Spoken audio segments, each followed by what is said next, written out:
The hell? This ridiculous. Hold on. Let me make sure I'm good here. Game done kicked off. I'm over here trying to get this stuff going. Ridiculous. Golly. Just past 9,800. How cool is that, huh? Oh, boy. Shit, with my tardiness, you'd have thought I had laxatives. What is going on? Congratulations to the Green Bay Packers. We're gonna break it down. I tried to do something different with the setup over here. I brought in this here pillar. Well, y'all can't really see the pillar. Y'all can't really see the pillars, but I got one of these here pillars, and I was gonna hoist up somebody's eventual victory, but it didn't really work out in the shot. I was going to see if I could somehow fit the PS5 and the Xbox X on the pillar, but it didn't work out in my favor. I'm disappointed. So it's just my black ass. I'm gonna have to lift the consoles and promote manually. I ain't too good at this. Whatever the case may be, what is going on? Good evening. How is it going? Ladies and gentlemen, we are in live in Hold My Nugget Studios. NFL playoffs, divisional round of the postseason. You love to see it. Baltimore Ravens, Buffalo Bills for the right to go to the AFC Championship. What's going on, Clyde? Oh, I should go down the list too. Let me make sure I'm up on YouTube right now. Yes. Screw Nancy. You know, for some apparent reason, I have to wait apparently until Monday to find out about being able to post that goddamn commentary. So I'm gonna have to wait until then. But we here now. Before we do the score predictions or cover what happened in the past game. Somebody said I got bars, don't spoil it. Well, then again, I mean, I already put it out there. So if you heard the song, you heard the song. 4th and 1. What are Baltimore going to do here? Let's pick. Damn, Lamar, damn. And he fumbled the snap. They might as well decline it because, first off, it's a legal procedure on the offense. So whatever the case may be, this is about to be Buffalo Bill football. But Julio, Bryant, Tremaine Butler, Peyton Ellison, Joshua, Caleb, Jay, Ian, Hunter, Amari, Random Oreo, David, Demetrius, Sherrod, C. Mitch, Kevin, Veron, A-Money, Clyde, Angelo, Squirrel Nuts, 93, Hoodie, Zay, Xavier, Christian C, Tyler, Martin, Reginald, Tehran, Papa, Doc, Sterling, O'Shea, King, Darius, Amir, Devin, Gus, Timothy, Jake, Taj, King, Chris, Mike, Kenobi. What's going on? Dave C, Randy, Squared, Randy, Young Shady, 05 Gaming, Kyle, Marcus. Damn, it was on the defense. I guess not. Okay, Levi Wallace with the sack. David, Bobby Marshall, Bulba, JD Davis, Packer Nation, what is going on? Congratulations on to the NFC Championship for the second consecutive year. Claps in the chat for the Packers, unless, of course, you're a Los Angeles Ram fan, then unfortunately, you're going up in the death note. But we're going to talk about that during the commentary, most likely on Monday, because you guys were the first game. Isaiah, Jay, Matthew, Jake, Kobe, Payne, all I know is Payne, Octavio, Amir, Candace in the building. Congratulations to your Packers.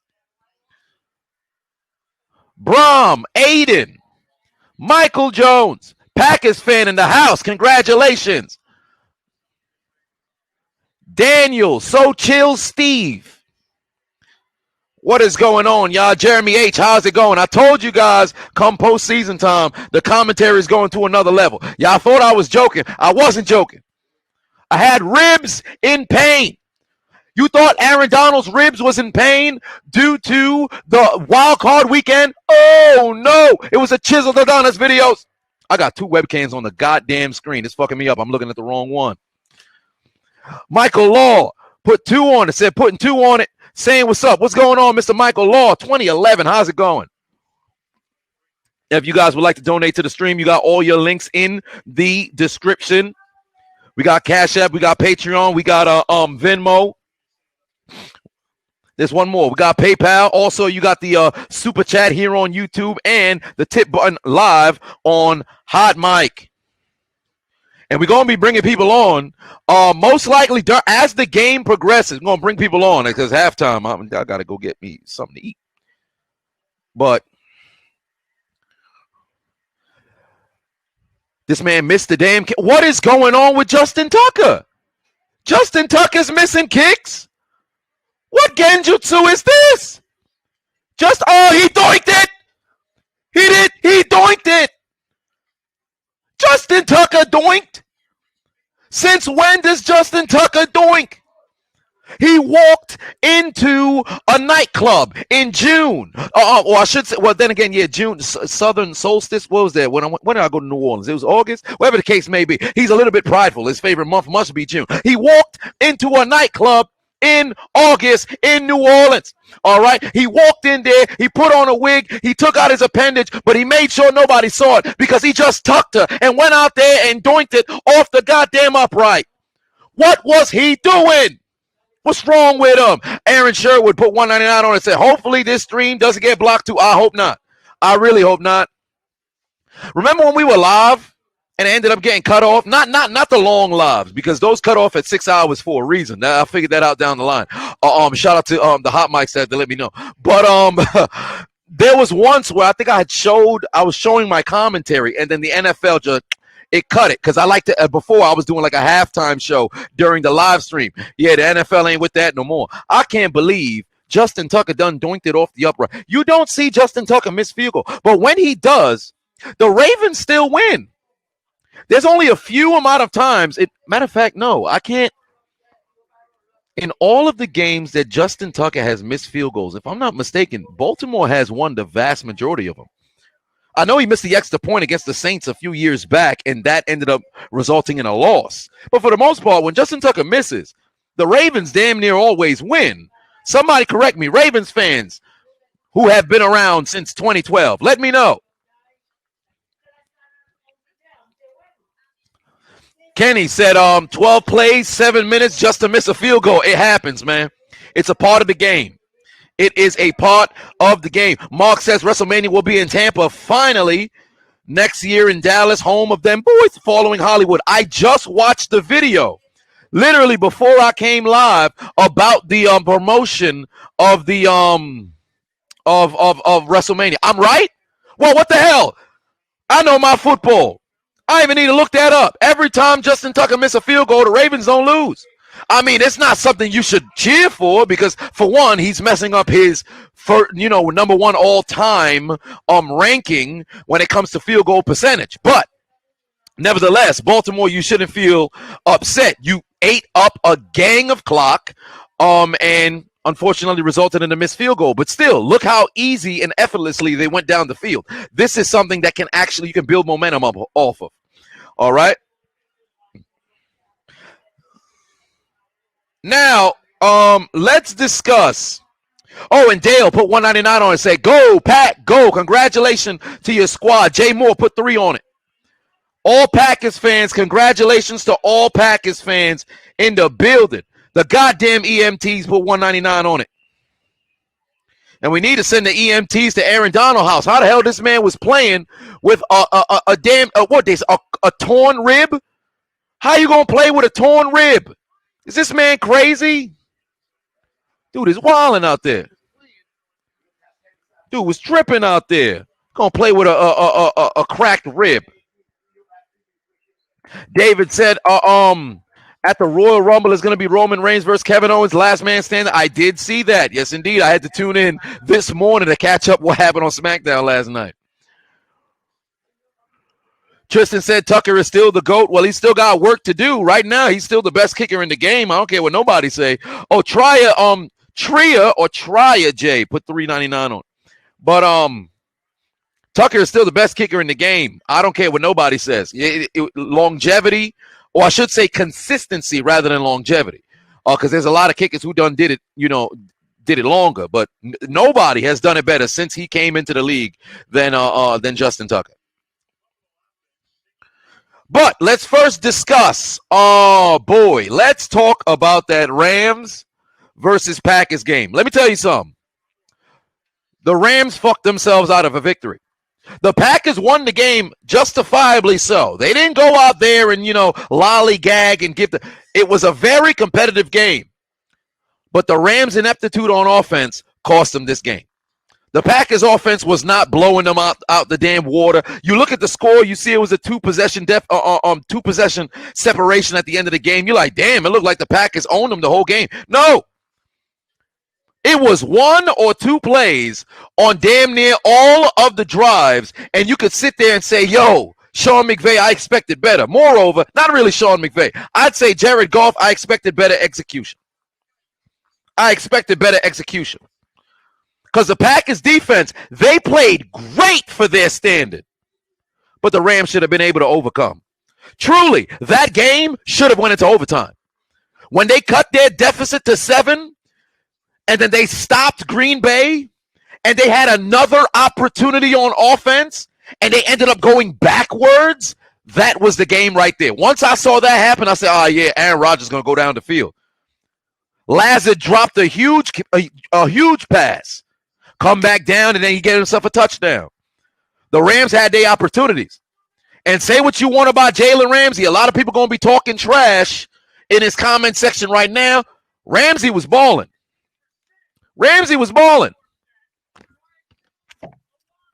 For what it was worth, he was balling, but the story ain't going. You lose the game, nobody cares. Whoa, Carrie, Ramsey is not overrated. Don't do that. Ramsey is not overrated. Ramsey is one of the 2 best corners in the league. Ramsey is not overrated. On the touchdown pass to Devontae, yes, exactly, Brandon. On the touchdown pass to Devontae Adams.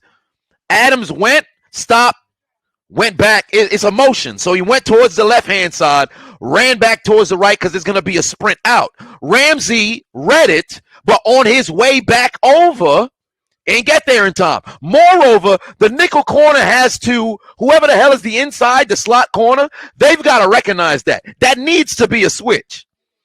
There needs to be communication. That defense, they ain't talk. They should have spoke. They ain't talk. It's a damn shame. It really is a damn shame. They lost that game. Aaron Donald banged up, but it is what it is. There is no excuses. Green Bay got the job done. They on to the NFC Championship. First time that they're hosting an NFC Championship game since 2007. Now, hopefully there's no bad mojo in the air for Packers fans, that is, because the last time there was a pass thrown in Lambeau Field in the NFC Championship, it was in the hands of Corey Webster. That led up Justin, was it Justin Tynes? No, Lawrence Tynes. Game-winning kick, the Giants onto the Super Bowl. Oh, Josh Allen about to let it fly like that? Damn. Okay. Shit. Man, gonna let it rip like that? We just came off from commercial break. How the hell Baltimore only got 1 timeout left? Damn. It's the first quarter. Baltimore only got 1 timeout? Shit. Who's the other best corner in the league? Stephon Gilmore. I love Tre'Davious White. Don't get me wrong. Gilmore been doing it a little bit longer. This year was kind of a down season for him, but brother caught COVID. The defense was truly not up to par. It was his first season in which he took a step back in a long time. So I'm not going to, put a slight on somebody for 1 bad season.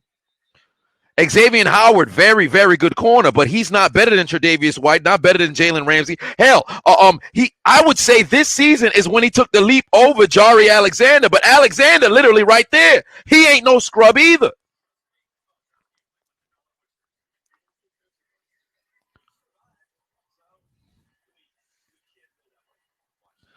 Hunter said, you saw me in the comments of the WrestleMania report. I appreciate that. Oh, somebody had donated. Luckily, I got it open in front of me, so I ain't going to miss nobody. Kevin Sanders, pardon me, put 5 on it. Said, what does my team keep crying about? Why does my team keep crying about the L they took last week, especially the White House? They just talk. Very youthful. For For some apparent reason, they don't.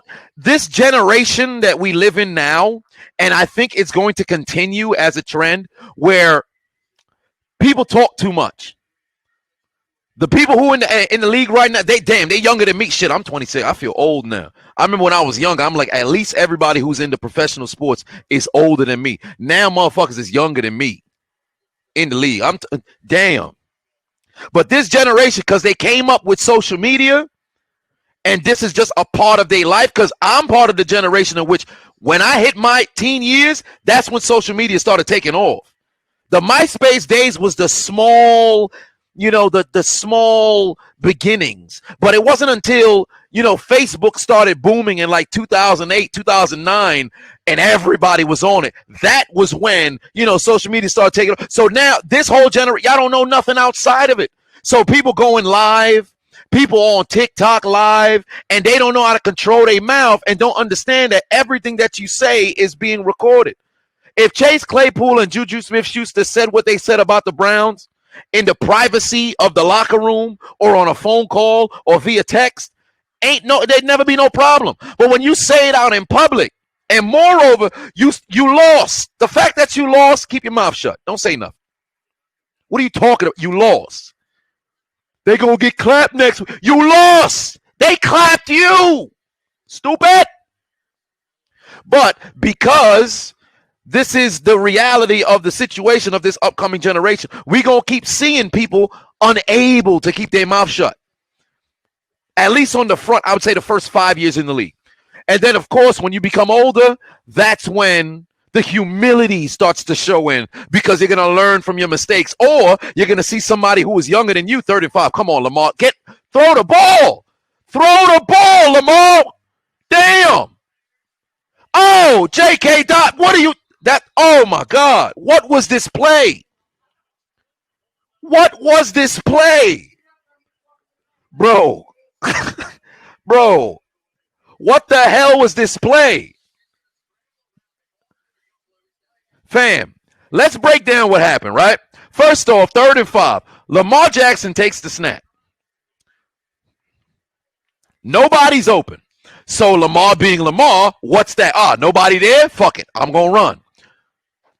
Older, experienced vet quarterbacks, they're going to hang in that pocket, feel the pocket so they can feel what's around you, the rushes that are coming or anything like that. Lamar literally turned his head both ways. Still was did they block the punt? Oh no, it was just a terrible punt. Golly, what is Baltimore doing? If the Bills don't capitalize here and get 7, it's going to be a long day. Because if the Bills settle for field goals, they will lose. I guarantee you that. If the Bills, if they don't score 3 touchdowns, they're going to lose. They can't keep settling for field goals. The closer the score is, that enables Baltimore to continue to run the football. But back to the Lamar Jackson play. 3rd and 5, pocket, not even breaking down. Lamar immediately starting to look to run. He running into his own players and shit. Just throw the ball to somebody. Stand in the pocket. Be patient. Come on, man. Damn.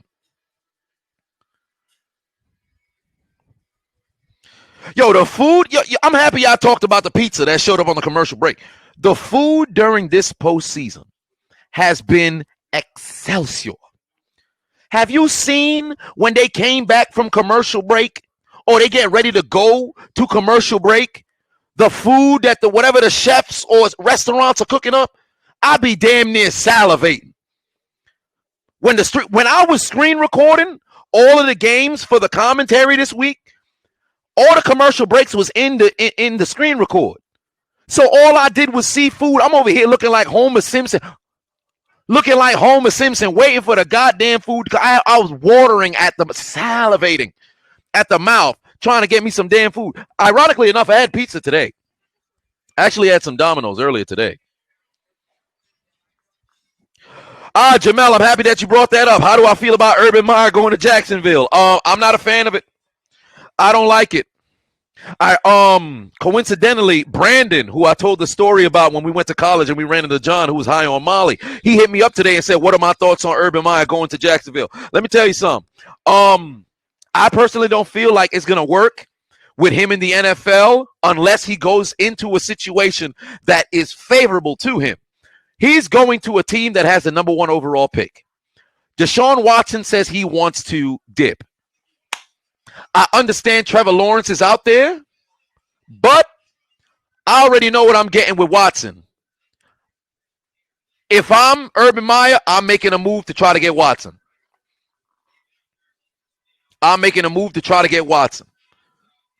Urban Meyer has already established himself when it comes to knowing how to, coach and things of that nature. Now, granted, it was way better on the college level than it was on the pro level when he was there.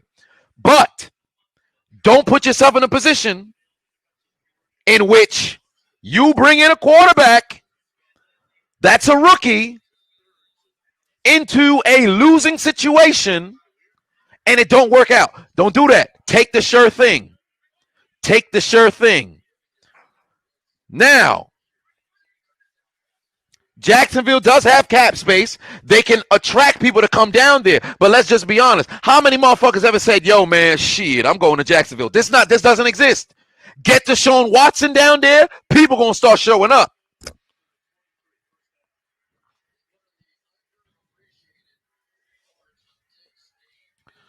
If they could bring in some star power, people want to play with Deshaun Watson. Swag says if Aaron Rodgers, you said if Aaron Rodgers wins MVP and Super Bowl MVP in the same year, that's 3 MVPs and 2 Super Bowl MVPs. Is he top 5? Aaron Rodgers really just needs another ring. Arguably, he doesn't even need one. Right now, Rodgers is Dan Marino with a championship. When Dan Marino retired, if he won one championship, it's kind of like Tom Brady and Peyton Manning. Brady has 6. Manning has 2. Well, at the time when Brady had 3 and Manning had 1, Manning was still over Brady. When Brady got 4 and Manning still had 1, it was like this was the separation because Manning's play at the position was so exceptional, you could not deny him. And, of course, Montana was there as well. So during the time in which Marino and Montana was playing, Montana had all the accolades and achievements. Marino didn't. Rodgers got a championship.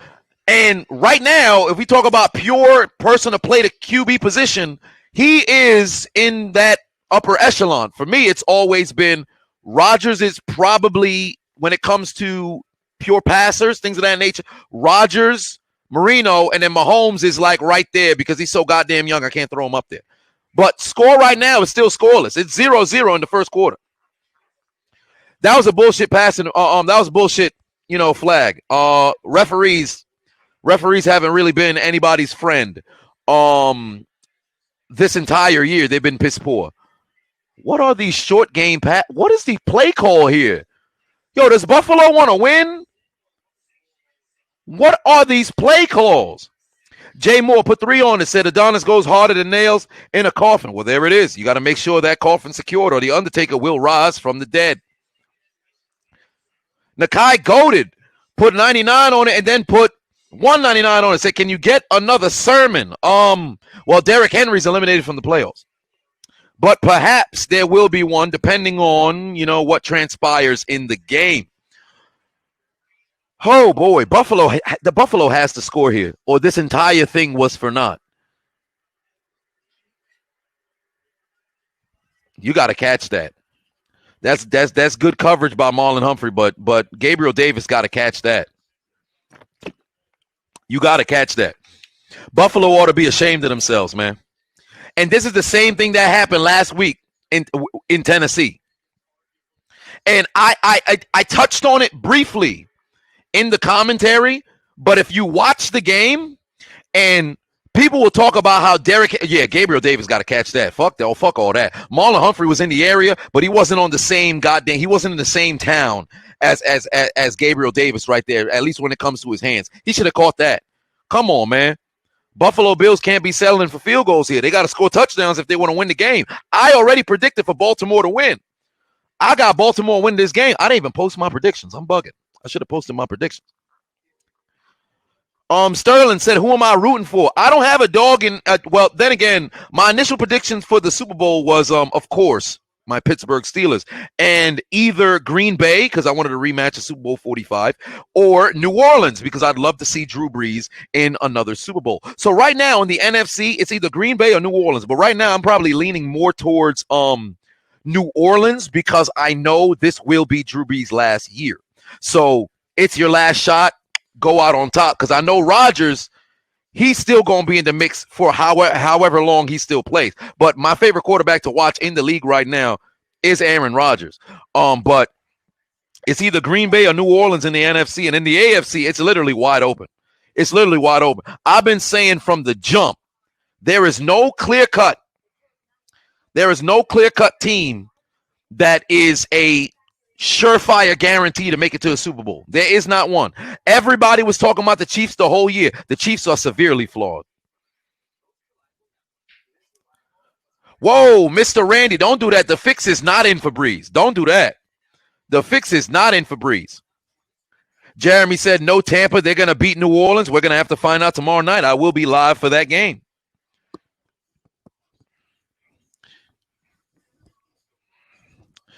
Derek said, who do I think will win Offensive Player of the Year? You say Tyreek Hill. I disagree. Offensive Player of the Year probably going to go to either Derrick Henry or Aaron Rodgers. Maybe Patrick Mahomes. But Offensive Player of the Year is going to be Derrick Henry, Aaron Rodgers, or Patrick Mahomes. Hell, you could make the argument for motherfucker Devontae Adams, because of all them TDs, regardless of the fact that, Stephon Diggs led in receptions and yardage. Alvin Kamara's in there too, but he kind of came on a little bit later, so I don't think he's actually going to get it. Evan put 5 on it. Said, besides the Gus bus, did you ever play with or against anybody who made it to the NFL roster? How far did you expect to take your football playing days? Have I played against anybody else who was in the league? Son of a bitch. There's like 4. I played with a running back. He got cut by the Detroit Lions. He made it to the preseason, and he got cut right before. I just can't really say he made it to the preseason. He got cut right before the first game. But he was the greatest running back I've ever seen with my own eyes.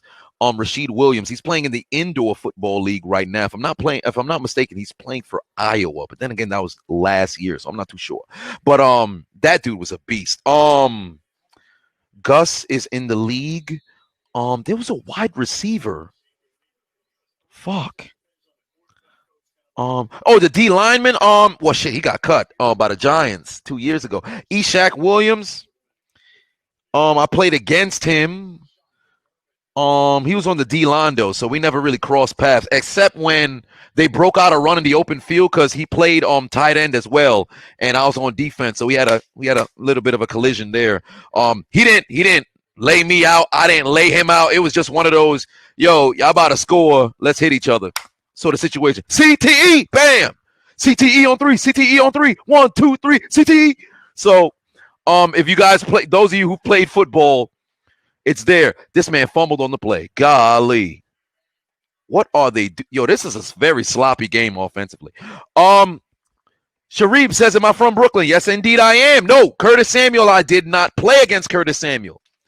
I played against his quarterback, Wayne Morgan, who went to Syracuse, but I did not play against Curtis Samuel. I played against Erasmus my sophomore year, and Curtis was in the 8th grade. So when he came into Erasmus, I never got a chance to play him. I feel like there's a few other people that I played with. But how far I expected to take my football career? Truly. Wanted to make it to at least play professional somewhere. If not the NFL, then maybe overseas or something like that. But it didn't really work out. I played in college, and then that was the end of it. I went to Alfred State college. I like to say university, but it was really Alfred State College. Diego says that Rodgers is playing until he's 43. I could see that happening. Keep in mind, Rodgers sat on the bench for his first 3 years. So regardless of the fact that this is his 12th season, 13th season, as a starter, he's been in the league since 05, and those 3 years of him resting, his body don't feel like he's a 37-year-old out there. So, oh my God, they got design runs and shit. There's no way he gonna get that. What are the play? Both the play calls here from both teams are absolutely atrocious. Baltimore said this is a problem, and this is why Baltimore lost in the postseason the last 2 years, right? Kudos to them getting the W last week. But rather than go out there and exploit the weaknesses of the defense, they would rather go and say, yo, we're going to work on our strengths. What we do is run the football, try and stop us.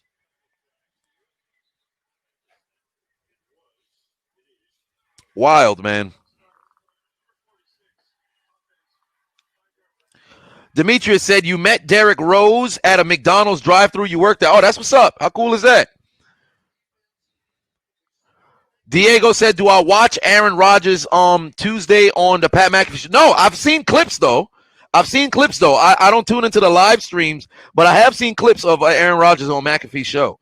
Mr. Spock says predictable ass play calling or predictable ass coaching. I agree. What the hell are they doing? Why would Roberts touch the football? This guy dumb? Yo, both these teams need a restart button for this second quarter.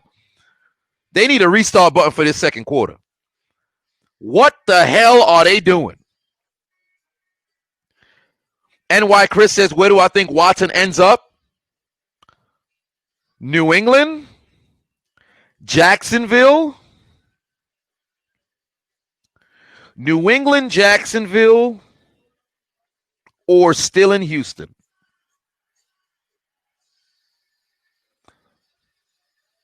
New England, Jacksonville, still in Houston.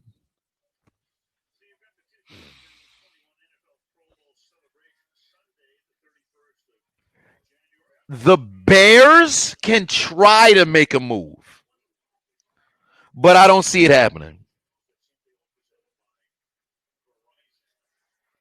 The Bears can try to make a move, but I don't see it happening.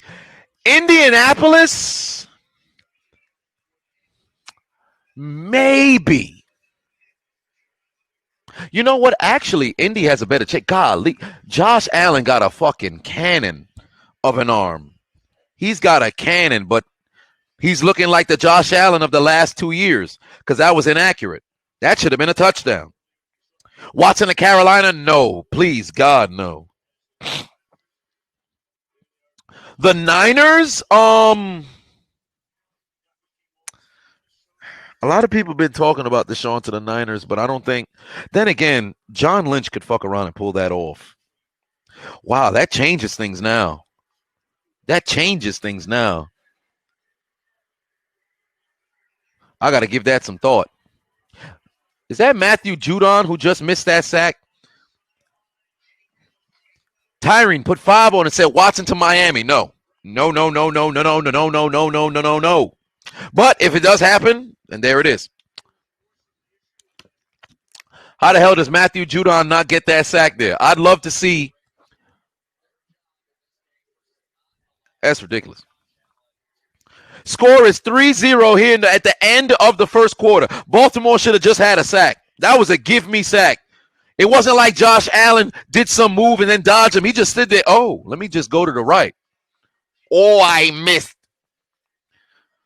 3-0 here in the first goddamn quarter. Bills is leading. TG says Watson to the Steelers. That'd be nice, but it's not happening. Ben's coming back for his last year next year. And it truly will be his last year because he's going to fulfill his contract and then that's it. So next year is the last year for Ben. If only Watson was leaving in 2021 rather than it is 2021. Leaving in 2022 rather than 2021, then I would have been all for it. But I highly doubt that is happening. J.J. Watt will be leaving. And I think J.J. Watt he's going to get cut. I think J.J. Watt's going to get cut.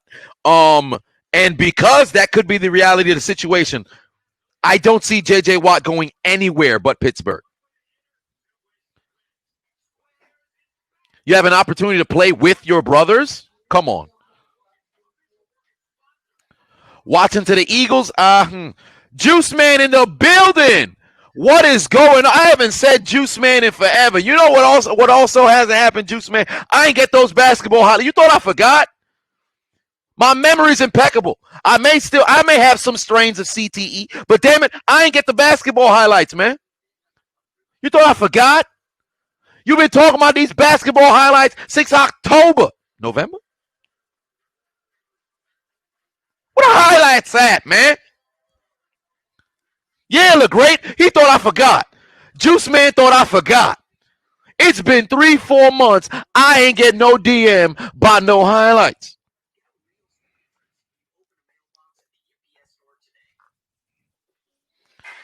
Never gonna let it go. He thought it was safe to come outside. Let me check the donations on Hot Mic, man. Ian put 3 on $3.99 on and said, what do I think about James Harden trade? I didn't like it, but it looks like James Harden caught the NBA in a genjutsu. Everybody thought the brother was out of shape, but he was wearing a fat suit underneath his warm-up, and he came out there in Brooklyn, and the man looked like he was in shape. I said, wait a minute. What happened to the gut? There was no gut. He was out there looking like Slim Harden. I said, wait, who is this? I thought he went to the strip club to blow money. Evidently, he went to the strip club and lost weight. He must have been up on the pole. That's a nasty sight. Ooh, wait a minute. Coming to the stage, it's the beard. Oh, no. Not that there's anything wrong with that. If that's your own, if that's your interest, then by all means, do what you like. CA put a net strike. Put 269 on it. Said Brady versus Breeze main event fight. Oh, I'm going to love it. Ian said, what is the Steelers' biggest need? Discipline. Discipline. They don't need a player. I would say they probably need a coach, but at the end of the day, discipline. That's what they need. If Pittsburgh gets their head out their ass, sky's the limit. But if you watch the Pittsburgh Steelers over the course of, with the exception of last year, over the course of the last decade, they've stood in their own way. Nobody has lost as a contender to more sub-500 teams than Mike Tomlin over the course of the past decade. Nobody. It don't make sense.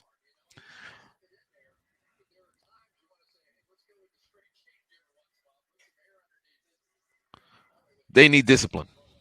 Somebody who gonna probably slap him across the face. Shit. If I was in that locker room, I'd have did it.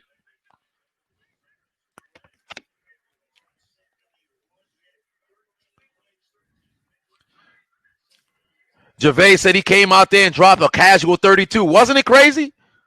Oh, Devin Singletary slipped on a banana. Why? Yeah. They must have dropped it on the numbers. Oh, how the hell he couldn't keep his feeding, man? I said footing. Oh, and if you guys have not already, download the Hot Mic app, use the promo code Adonis, and these can be yours. You see this Xbox Series X? All right. You see this Xbox Series X? This could be yours. All right. You see this PS5? Let me turn it around because a lot of people are like, it's not the PS5. It's a display of the PS5. This PS5 could be yours. Xbox X could be yours. Download the Hot Mic app. Use the promo code Adonis. Super Bowl Sunday, I'm giving the consoles away, at least announcing the winners, and then I got to figure out where the hell y'all located, and then I'm going to mail it to you. Ooh, does that mean I got to pay for the packaging? Yo, in a sense, I kind of don't want to go to the post office with them not already packed. I gotta put them in some boxes, man. I'm going to put them in some boxes. Because if I go to the post office and they see me putting it in the box, a member of the post office going to steal the package, and then there's going to be some furniture moved. Then you go see me on 10 o'clock on ABC News. Local Negro taking in for beating up postal employee. Claims they were stealing a PS5 he was giving away. He's currently held in custody. Officer Nancy put him in the handcuffs and put him in the back of the squad car. More at 11. Next up, sports. Buffalo not gonna win this game, dog. Buffalo ain't gonna win this game. Oh my God. I see why Tyler's last name was Bass, because he kicked the football all the way into the pond. What the hell kind of kick was that? What kind of kick was that? Go fishing, Tyler. Get your ass the hell up out of here. It's 3-0. Buffalo has been in Baltimore territory, and they only got 3 points on 3 different occasions. Baltimore has fumbled, had a terrible punt, missed tackles left and right. This game's sloppy than a motherfucker, dog. And you know what's interesting? Or I should say what's hilarious about this? Every Baltimore game, if you look at the total time of the actual games of every team, Baltimore's games end the fastest. Because all they do is run the football. They games fly. Baltimore games is under 2 hours. The only reason why you still sitting in your chair that goddamn long is because of commercials. Baltimore's game's short than a motherfucker. This game's sloppy as hell. The play calling for Baltimore and Buffalo are piss poor. But Buffalo, you've seen Josh Allen miss passes down the field when somebody open. You've seen players slip on the floor when they have at least some space to do something. And you see failure of capitalizing in the red zone. Buffalo standing in their own way right now. Baltimore's coaching is just the only thing that needs to be fixed right now. The play on the field, it's there. Some decision making's here and there from Lamar Jackson, but it's there. If I'm a Baltimore fan, I'm sitting pretty. If you're a Buffalo fan, you might be a little bit uneasy right now. If you're a Buffalo fan, you might be a little uneasy right now. And keep in mind, last week in the win over the Colts, it wasn't no emphatic win. After 3 quarters, what did Buffalo do? Hi, I came here for the audition. What are you here for? I just want to see if I can win the AVN award for the best blowjob. Yes. Let me get on my knees. Let me show you the torque that I can do with my hands. That's what was happening because they allowed Indy to go down the field and score with ease. If Frank Reich didn't have to go for it or inside the 5 and then miss. If Rodrigo Blankenship didn't doink off the upright. If Frank Reich didn't decide to go for 2 when they did not have to, you probably would have saw Indy in the second round. So Buffalo fans, you might be a little uneasy right now because the offense and the entire team is playing really, really underperforming right now. And like I said earlier, the closer the score for Baltimore, the more they can continue to play their game because they run the football. This is what they do. If you're down by 15, you're down by 20, you're down by 14, you ain't running as frequent. Hello, last year against the goddamn Tennessee Titans.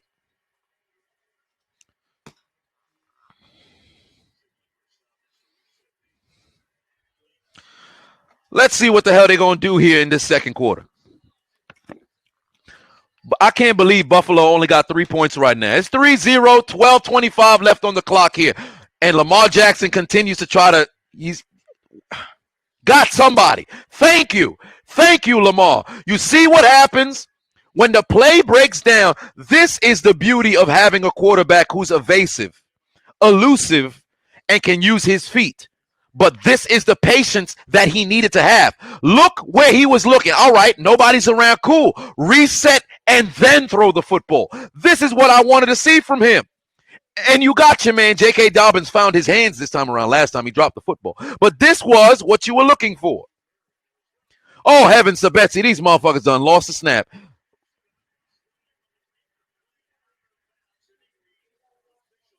They just caught a break there. They just caught a huge break there. God damn. Karen said Josh Allen is racist. Is he? Where's that coming from? There's an old tweet. Why is Josh Allen racist? When is Josh Allen racist? God damn. Look like Baltimore Center participating in the Marquise Pouncey challenge. God damn. Where was he snapping the football? This man must have been watching NFL films and it was trapped on the goddamn Oakland Raiders and he was watching the Holy Roller, but that's not what that play was about, stupid.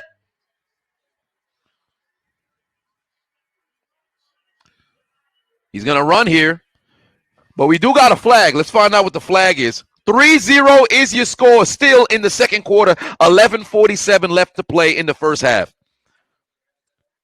So Karen said just like me. So okay, so Karen, you're a racist. So you just assume that you assume that Josh Allen's racist because you're racist. Well, that's bizarre, Karen.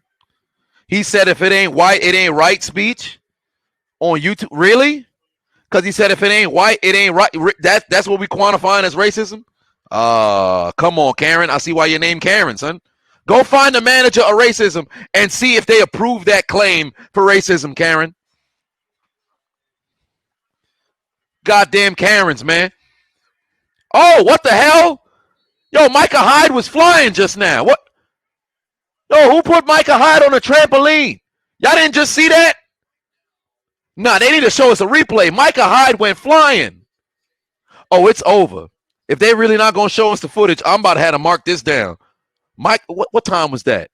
11, let's say 11:27 left on the clock. Micah Hyde went flying. Oh, that's going to be in the commentary for sure. They just put the camera on Micah Hyde, but they ain't going to show the replay of this motherfucker flying in the air. Bet. It's a wrap. Y'all going to see. Y'all missed it. Y'all going to see it in the commentary. 11:27. Micah Hyde booked a flight with JetBlue. All right. We're gonna find out how the hell that happened. Micah Hyde went flying just now. Is it Mark Andrews who blocked him? What? Oh no, that was the last play. I need to see what happened, man. That brother went flying.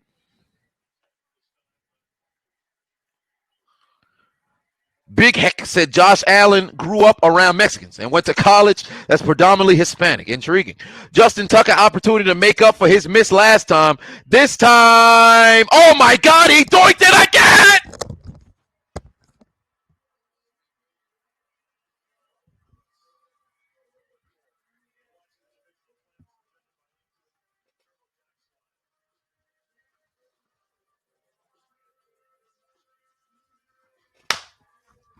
Boy.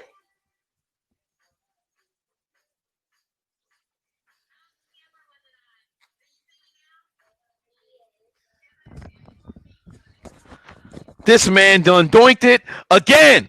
Habitual doinker. Oh my word. What is going on? Who the hell? What happened to Justin Tucker? Justin Tucker was the most accurate kicker in NFL history. When he stepped onto the field, he'd sing a little bit of opera. Ave Maria. And kick it through the goddamn uprights with ease. And all of a sudden, this year, the man's just not as accurate. You want to know why he's not as accurate? Because there was a kicker who infiltrated his division and somehow left his stink on the shoulder pads, on the feet of Justin Tucker. Because that man remains in the AFC North, and his name is Cody Pocket. He has contaminated Justin Tucker's foot. Justin Tucker never doinked in his life. He's doinked twice tonight. And I blame Cody Parkey for this. Since when was Justin Tucker a doinker? He was never a doinker. Call up all. He's a doinker. I think he's a doinker. That was a terrible impersonation. Whatever the case may be, get to the chopper. I can't do it. I need more water. I can't do it right now. But damn it, he keep missing field goals. What is going on? We got 3 missed kicks already.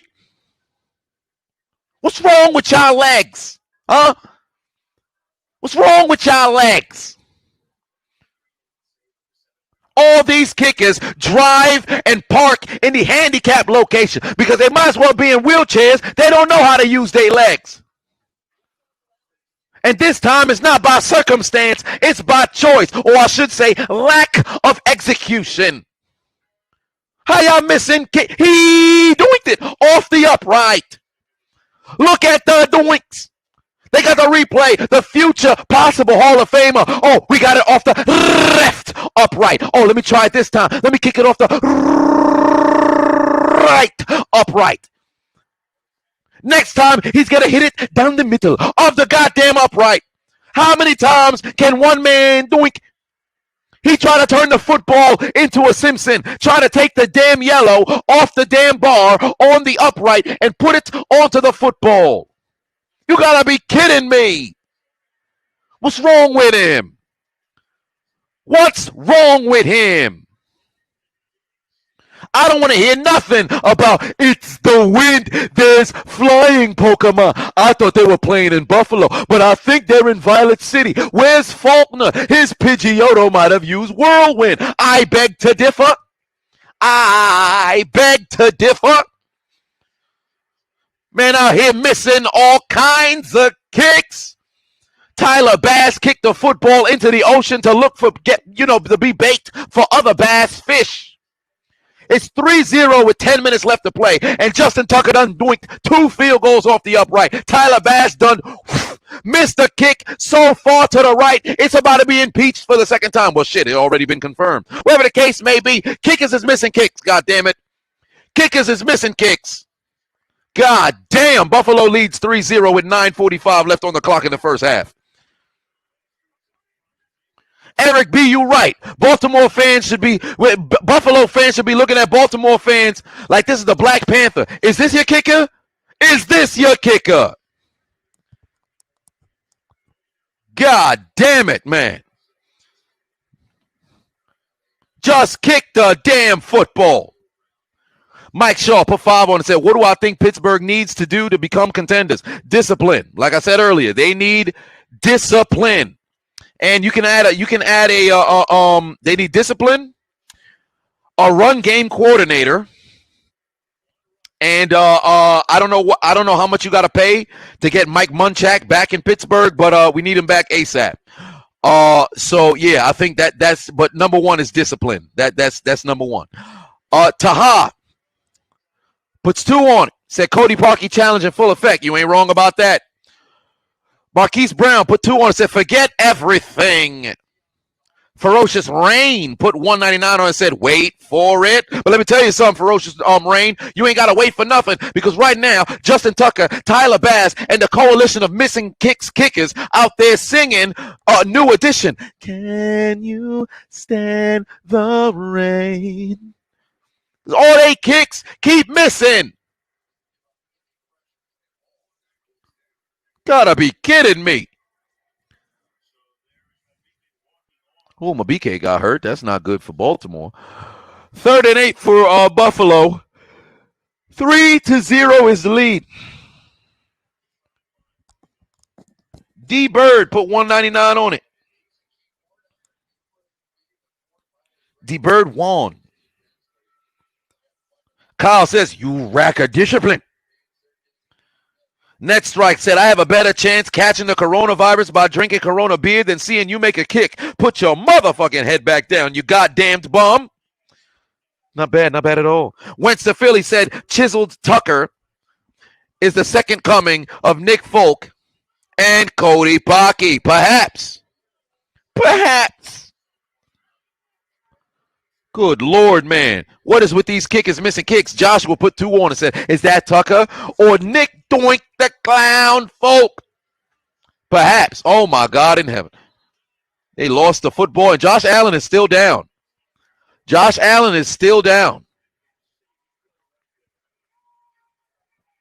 Oh, he's up now. He's walking off the field now, but he does look a little bit shaken up. Matthew Judon actually did not mess around and miss this time around. Let's see what he did here.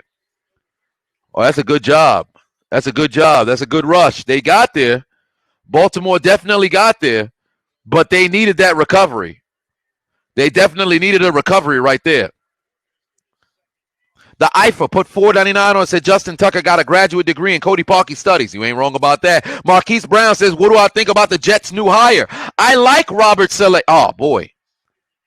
Yeah, the Bills ain't finding the football there. They could have pinned them inside the 5. But I like Robert. I like Robert. I like that guy, but I hope the Jets are patient with him. Because the Jets are a terrible, piss poor organization right now. So because that's the reality of the situation, we gotta see what how long it's gonna take for them to turn that son of a bitch around.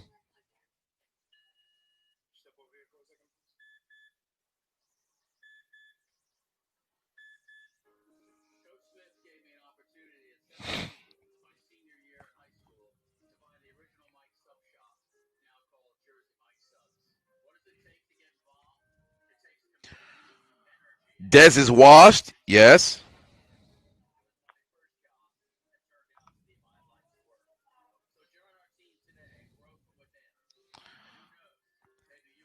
Timmy says, Cody 19 in full effect.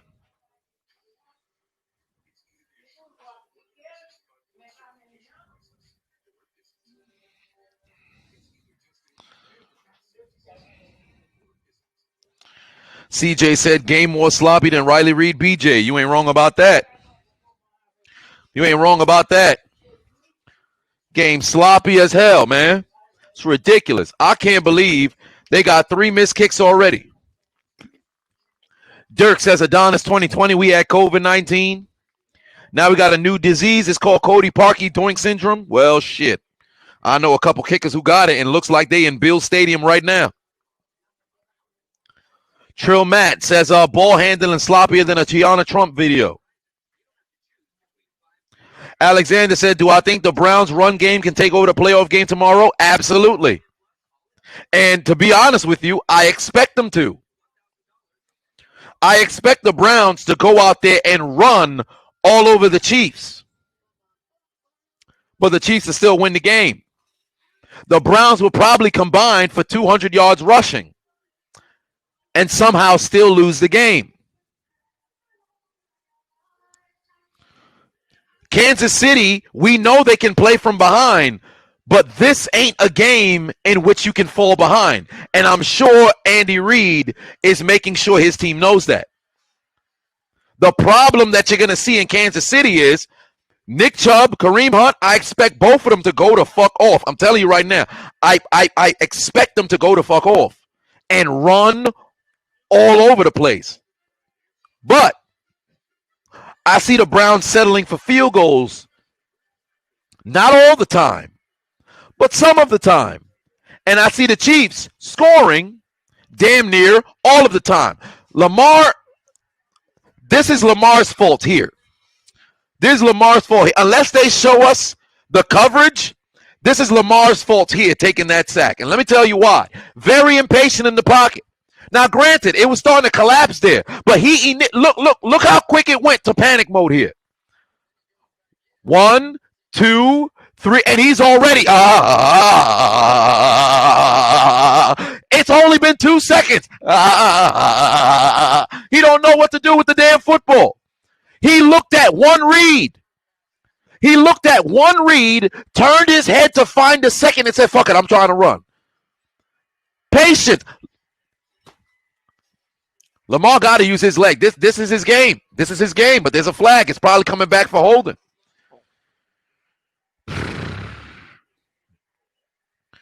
No, Dre, I don't think it's that Lamar can't throw. It's the unwillingness. That's where the problem is. Like I told you guys in the first quarter, patience. Patience. And if things break down, like on the pass he did to Dobbins, compose yourself after you escape the rush and then throw. You don't got to run every single time.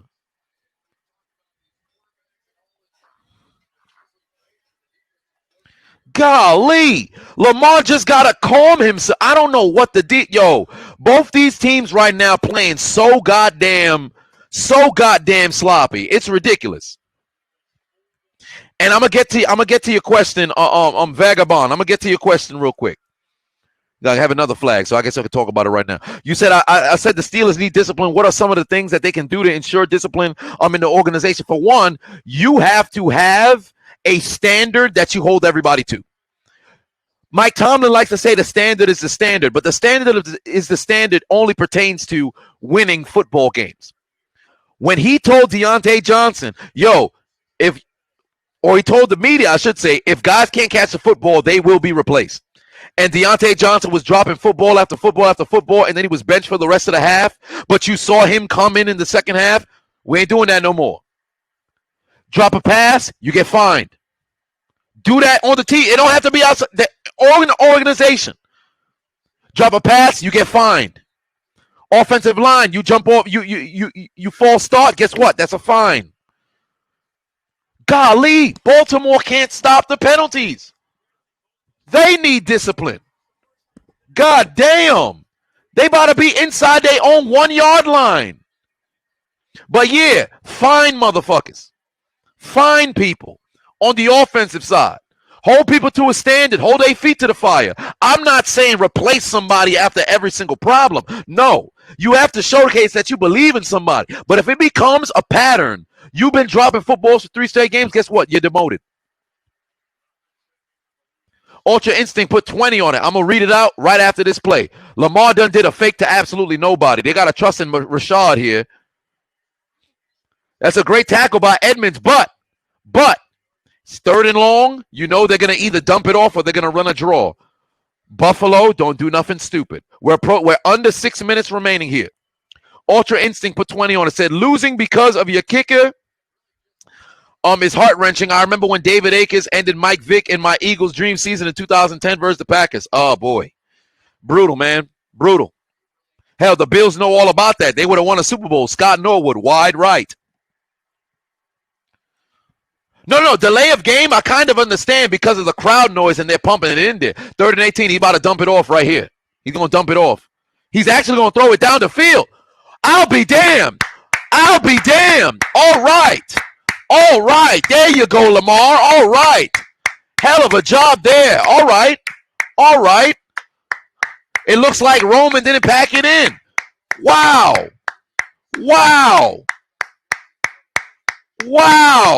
Lamar stood in the pocket. He actually had protection at that point. And the Bills, wow. Good job there. Hell of a catch by Hollywood Brown. I'll be damned. I didn't see that coming. They ain't an I formation. You know they about to run.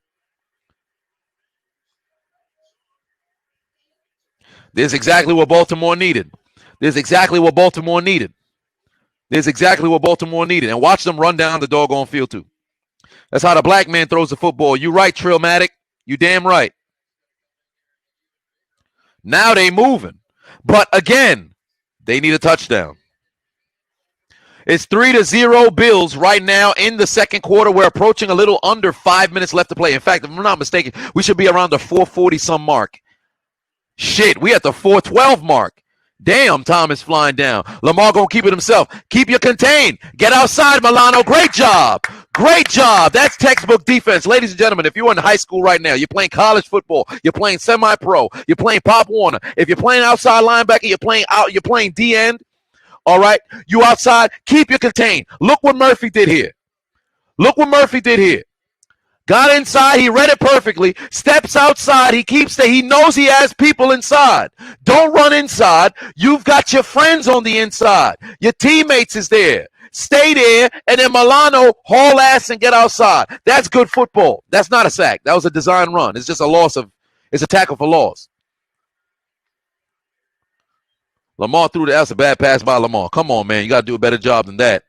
Your man was by himself. You got to do a better job than that. I just sung your praises. Steelers 75 in the building talking about Bremo. We ain't talking about that. The pass was incomplete.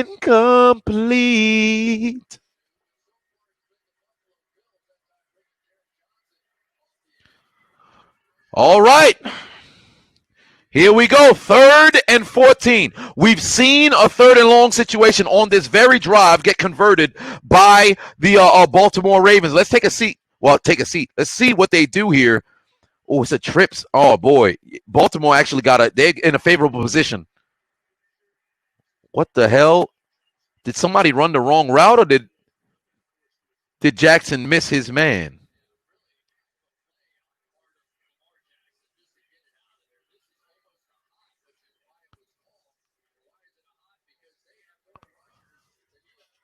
All right.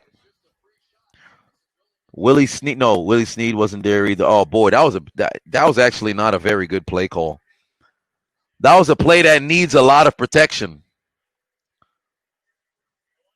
Whoa, I thought he fair caught it. He didn't fair catch it. Sheesh, man. Candace put $3.99 on and said, "Hey, Justin, it's the second time you doink the kick. Not like you gonna doink another one, right? Ain't that the truth?" We'll see if he ends up doinking one more. Vagabond says, "Do I think Lamar panics because he has little trust in his receivers / tight ends? They tend to drop a lot of passes. Do you think this might play a part in his confidence to throw?" I disagree. I don't think they play a part in him, because ever since he's come into the league, that's been the case. It's a Lamar problem, not necessarily his receivers and things of that nature, because even if they have a tendency to drop the ball, they're your receivers at the end of the day. If somebody wide open and you could throw a touchdown, if you tuck it and run, something wrong with you. So it's a Lamar thing. Because look at it. He's reading his first option and he's running. You can't win football games like that. It worked in his favor last week because Tennessee's defense is absolute ass. Absolute ass. You talk about not filling gaps. You talk about the Ravens didn't even pick up a chunk of their yardage on counter plays last game. It was design runs that they got all of these motherfucking yards on. So what does that say? The defense is undisciplined. Today, the Bills have had moments in which there was undisciplined, but for the most part, they played a sensational game. But it's Baltimore standing in their own way. Initially, I said Baltimore should feel calm because it's still a close game. And, they can fix their mistakes, but they're leaving the window open here. Just like Buffalo, both teams honestly should be on edge.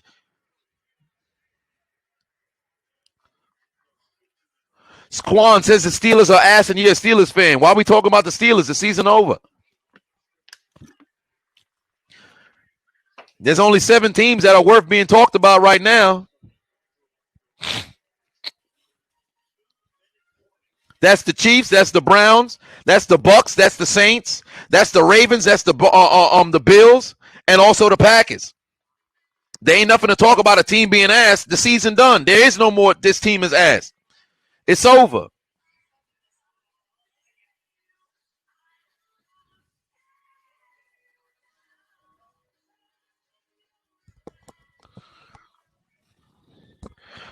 Traumatic says the defense is saving Lamar right now. To be honest with you, the defense and also the Bills' failure to execute, because there was 2 touchdowns that should have happened on 2 different drives. Josh Allen overthrew Stephon Diggs twice.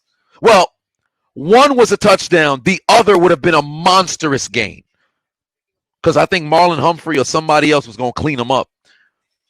But yeah, Vagabond, keep asking questions. If you guys got more questions, just drop it in the chat room. We going back and forth until halftime. Then.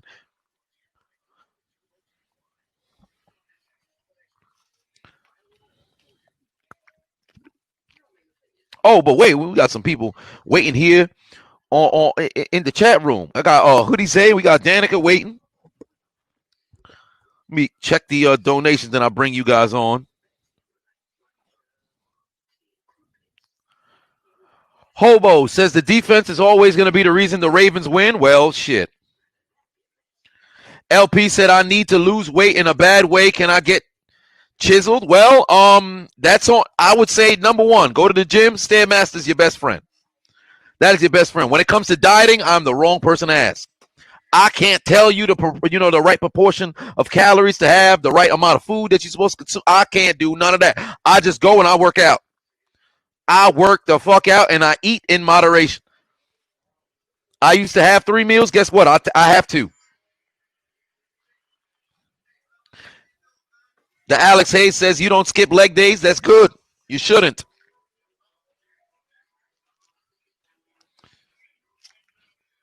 Carrie said Lamar from your home state of Florida. That's what's up. Kyle said, what's my favorite NFL game moment? Troy Polamalu interception, 2008 AFC Championship to send Pittsburgh to the Super Bowl. Or James Harrison's interception.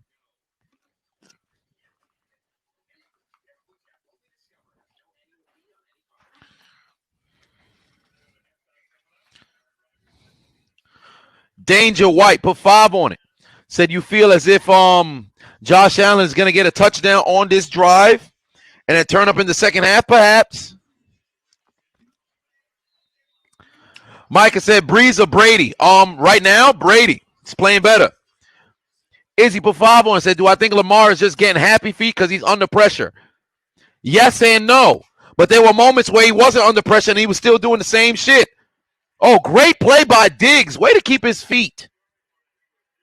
Shamar said, did I see the UFC fight tonight? Did UFC fight tonight? No, I did not. Zach said, who do I have winning it all this year? Nobody. I will not have my pick until we get to Super Bowl Sunday. I am not one. My predictions are solely vain. I never look at a team and say, yo, they're going all the way. Never. I don't do that shit no more. Damn, Cole Beasley had to catch that one over there.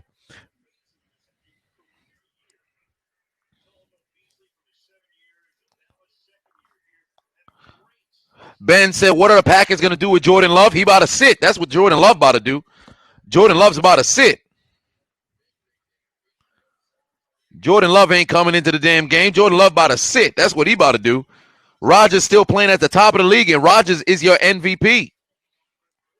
So as far as I'm concerned, he about to sit and learn from one of the best. But I got Hoodie's Day hopping onto the stream. What's going on, brother? It was good. Oh man, what do you think about this? Well, first off, you had an earlier game with the Packers and the Rams. We saw the Rams get on that L train. What were your thoughts of that game? It's expected. It was expected for me. I'm not really surprised. Aaron Donald tried to tough it out, but it didn't happen. He could have very angry early on. If you Jenkins, Devontae Adams did his thing. Alan Lazard did his thing. Jamal Williams and Aaron Jones killed them on the ground. And another Cam Akers is going to be, man. That Cam Akers is a monster. I like that kid. I really do. I like his vision. I like his patience. And on top of that, he finishes runs. It's not like he just drops himself to the ground or runs out of bounds. He's going to fight for that extra yards, and he protects the football. I like that kid. But Donald, I think if Aaron Donald was 100%, do you think this could have been a different game for the Rams? No, and I'm going to tell you why. Because the Packers O-line we've seen all year, that they're very versatile. They don't give up many sacks. I think they only give up 20 sacks all year. That's incredible. So then Aaron Rodgers' ability to get out. The one time that Aaron Donald got to him, he got out and then threw a dime to Bob Tunyon before the half ended. Even if you could have got there, Aaron Rodgers was still making a miss. Yeah, I agree. I think if Aaron Donald was 100%, it would have probably still messed around and been the exact same result. Damn, they ain't convert on third down. What is Buffalo doing? What are they doing? But my team is so far behind. Oh, is it? How far behind are you?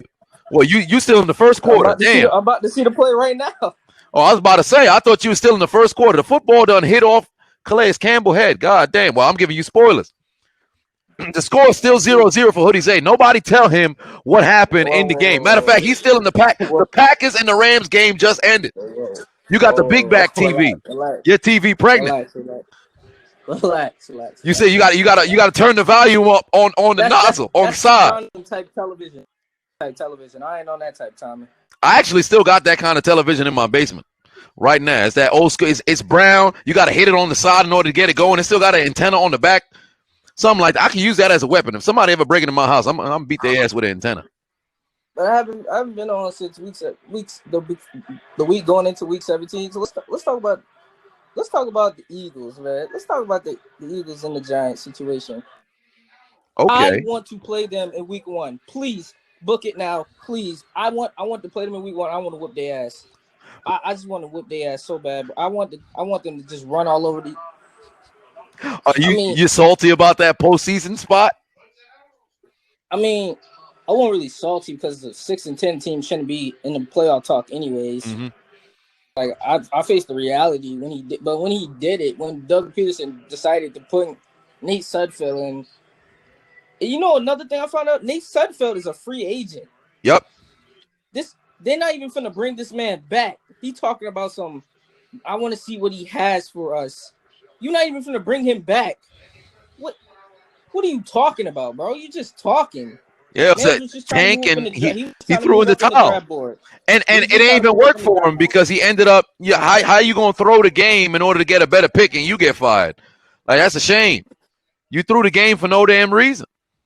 And they said he was doing. They said he was doing too much talking back to the GM and stuff. He was tired of people telling him what to do. Mm-hmm. So they got him up out of there. Yeah, now you know what? I think he's gonna end up kind of like what happened with Mike McCarthy, where you see it's a capable coach, but they're not going to be in football for a year. Even with Jack Del Rio, after he got fired, wasn't in football for a year, and then he ended up getting another job. So I don't think we're going to see Doug Peterson on a sideline next year. Although he is he's a great offensive coordinator. He's a great play caller. Well, I can't really say great, but decent. But we'll see how things play out, man. Hopefully, if your Giants get them in week 1, usually we don't see the Giants and Eagles in week 1. It's usually Giants and Cowboys. It's usually. I just hope.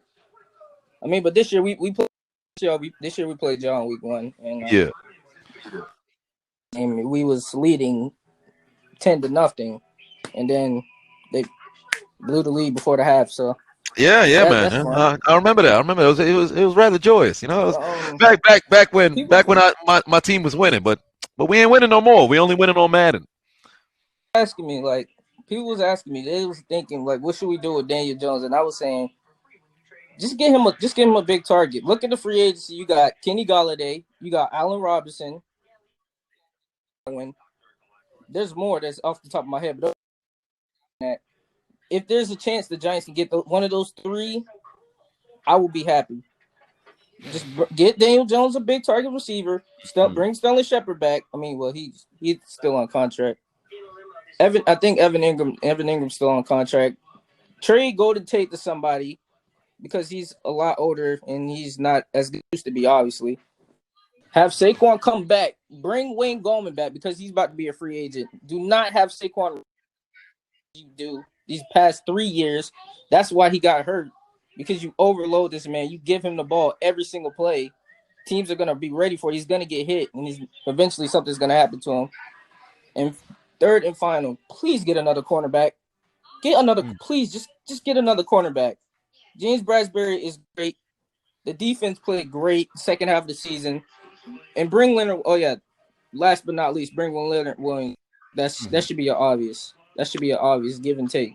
Okay, that's not bad. That's not bad. If you was the armchair GM, hopefully everything will work out for you guys. Now, big receiver. I was thinking that we was a year away. We was a year away anyways. Mm-hmm. And then the way that we played at the end of the year showed we can be a good team if we just have the right pieces around Daniel Jones. Well, the positive for your squad is that y'all got, you guys play the NFC East. So realistically speaking, you guys can make the postseason. If you guys were in the NFC South, probably not. If you're in the NFC West, probably not. NFC North, probably not. Because you're in the NFC East. You wouldn't even be in the talking week 14. Exactly.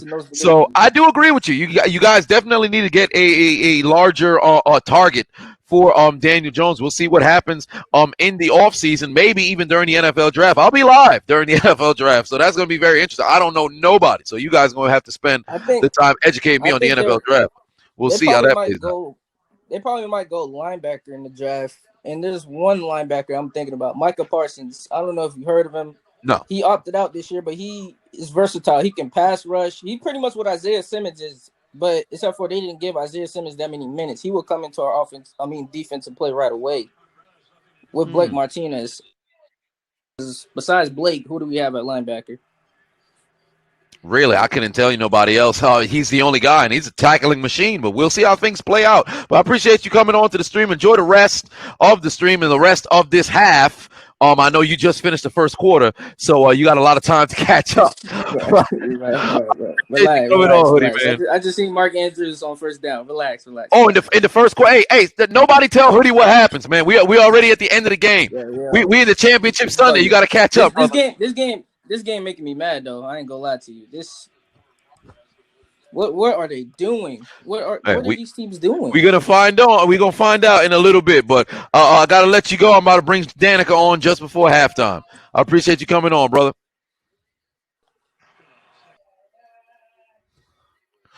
All right, we're gonna bring on the CEO of Necrocam and a victorious backer of the Cleveland Browns. Worked out in your favor this past Sunday night. You guys had that W over there. 27 seconds left here in the first half here. Let's see what happens for Baltimore. Ooh, they have to 21. Hey, you moving the chains. They ain't got no timeouts though, so they got to haul some ass. How's it going, Danica? How's it going? Very good. We're doing very well. Another night in the books. We're still moving towards the future, I guess, and I'm sitting here still thinking about that Browns game last week and wondering what the heck was going through Pittsburgh's head. Yeah, they were playing really, really, really, really atrocious the entire first half. I mean, you're down 28 points in the first quarter.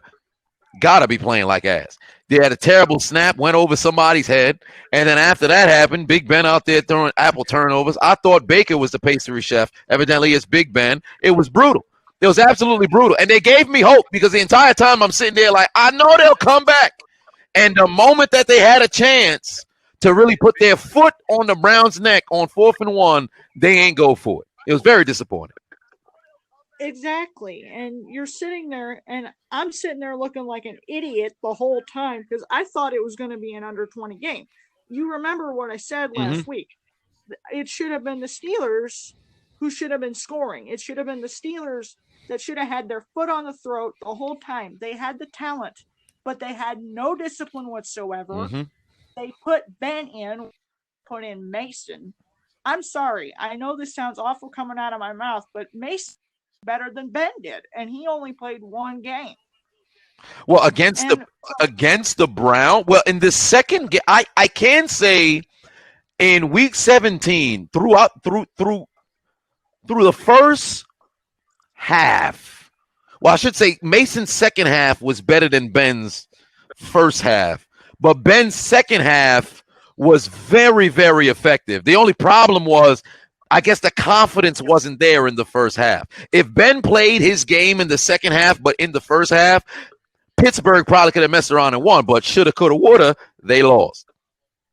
Yeah, and it's the same things I was discussing last week. Pretty much the whole discussion of the Steelers is going to be an exact rehash of what I said last week. Juju didn't shut his mouth. He didn't perform. Claypool didn't perform. Ben, by the time he was really performing, it was too little too late because all the momentum was on the side of the Browns. All of it. Yeah. And I'm not here to talk any crap, but it's like, it's already too late, bud. You're done. I mean, yeah, you tied Brady. Okay, big deal. But you're losing your whole postseason here. If your so-called standard is the standard, you got to play up to the standard, or else all the stat padding in the world isn't going to save your butt. Yeah, absolutely. Nobody cares for the guy who throws for 500 or runs for and combines for passing and all that other stuff. Because look at it last year. Lamar Jackson had over 500 yards of total offense himself last year. Did they get past the Titans? No. Brady threw for 500 yards in the Super Bowl. Did that get them past the Eagles? No. So it doesn't matter what the statistics at the end of the day looks like. I can go out there and catch 5 touchdowns. If we lose by 3, nobody's going to care about what it is that I did. At the end of the day, what matters most is winning. And you got to go out there and win the game. And ultimately, the Browns did. So I'll ask you, tomorrow, your Browns are taking on the Chiefs. How do you think that game's going to play out? I'm just about as cautiously pessimistic as I was last week. I see the Chiefs winning this game. Now, the Chiefs have been rather lackadaisical. They rested their starters. I'm getting my thoughts mixed up in the last game, and they did not play well against the Chargers. Is that any indication that Mahomes and the starters are going to come out rusty or anything like that? No, but the Chiefs and the Browns are at the same level. They have to play perfect football or they're going to be screwed. This is not a game where you can come from behind or else you're going to be in trouble all game long. It's going to come down to who can play mistake-free football more. If you don't bring your ego, just play. Whatever happens, happens. You can't rely on ego. You can't rely on trash talk. You got to get it done or you're out. Yep. And I have a bad feeling we are going to see some necro tomorrow, especially in the Bucks Chiefs game. I know we're dealing with playoff Brady here, but the the Bucks Saints, the Bucks Saints all season long. It's been their kryptonite, and then if we could have necro again, if we have a similar situation to what we saw last week, do I see that happening? No, but there is the outside possibility here. As I want to say as for the Steelers, they're kind of going to have to deal with the after effects of that game for years and years to come. The Jeffrey Dahmer Ted Bundy necrophilia challenge was off the chain.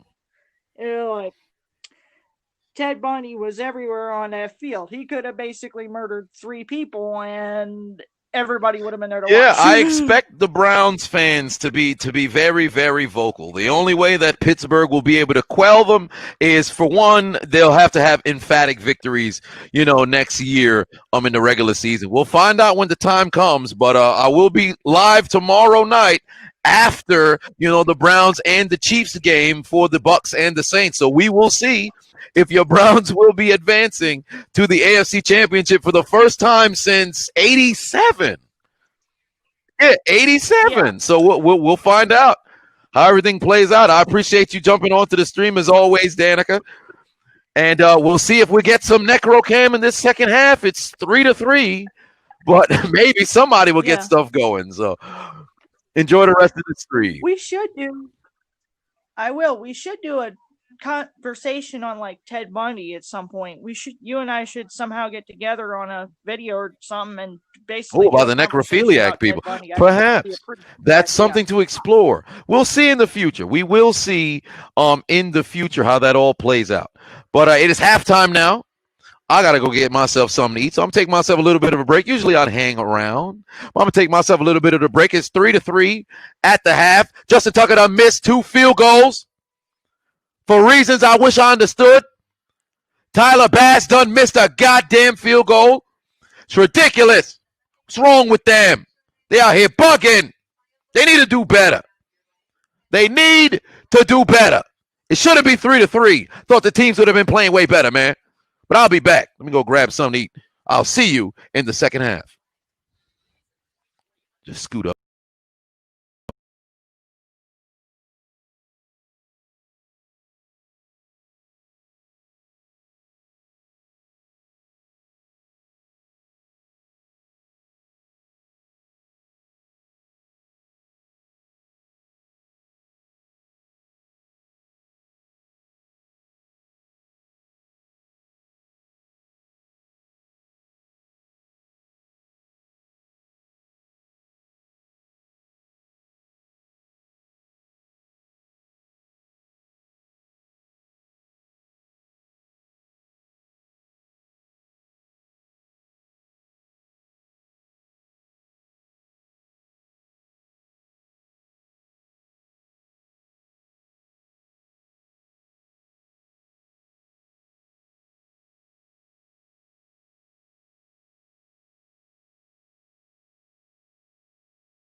stop. You cannot deny them. Golly, I mean, they inside the red zone already. It's 3rd and 4. There's 10 minutes left in the third quarter. What happened? What happened? God damn. Oh, boy. Payne done said, I'm talking to John. Y'all ain't right. Y'all ain't right. Oh, what is going on? What is going on? What is going on? What is going on? The Buffalo Bills on a 9-play, 63-yard, 5-minute drive. I apologize for my tardiness. Trent Gaspard said, is that Justin Tucker or is it Cody Pocket? It's a 3-3 game right now in the third quarter. 9:35 left on the clock. Jesus Christ, Josh Allen, please throw the football to somebody. It's 1st and goal. Why don't we just run a goddamn I formation dive up the B gap? Well, dive usually goes up the A gap. Whatever the case is, I'm here. I'm here. Y'all thought I was gone. I'm here. I apologize for my tardiness. Had to get some tequila. It's the Terramana tequila. Reggie96 said Juju must have pulled the Adonis on TikTok. Is that? Well, shit, I could have pulled up there. Stephon Diggs, touchdown! There we go. The Bills finally scored a first touchdown of this game and take a lead over Baltimore. A 5-minute, 31-second, 66-yard drive in 11 plays. But wait a minute, that math does add up. I'm tripping. Bills Mafia, go through a table. Call up the Dudley boys. Hit the 3D. Call up Mae Young. Somebody's going through a table off the top of the stage. Bills Mafia is jumping through table after table after table after table after table. Somebody get Dixie Carter out on the phone. Put her through a table. Somebody get Vince McMahon. Put him through a table. Hardy Boys through a table. Edge and Christian through a table. Rene Dupree and the goddamn La Resistance. That's the name y'all probably ain't heard in years. Through a table.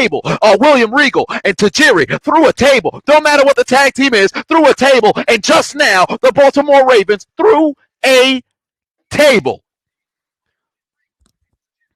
Hell of a drive by the Buffalo Bills down the field to regain the lead 10-3.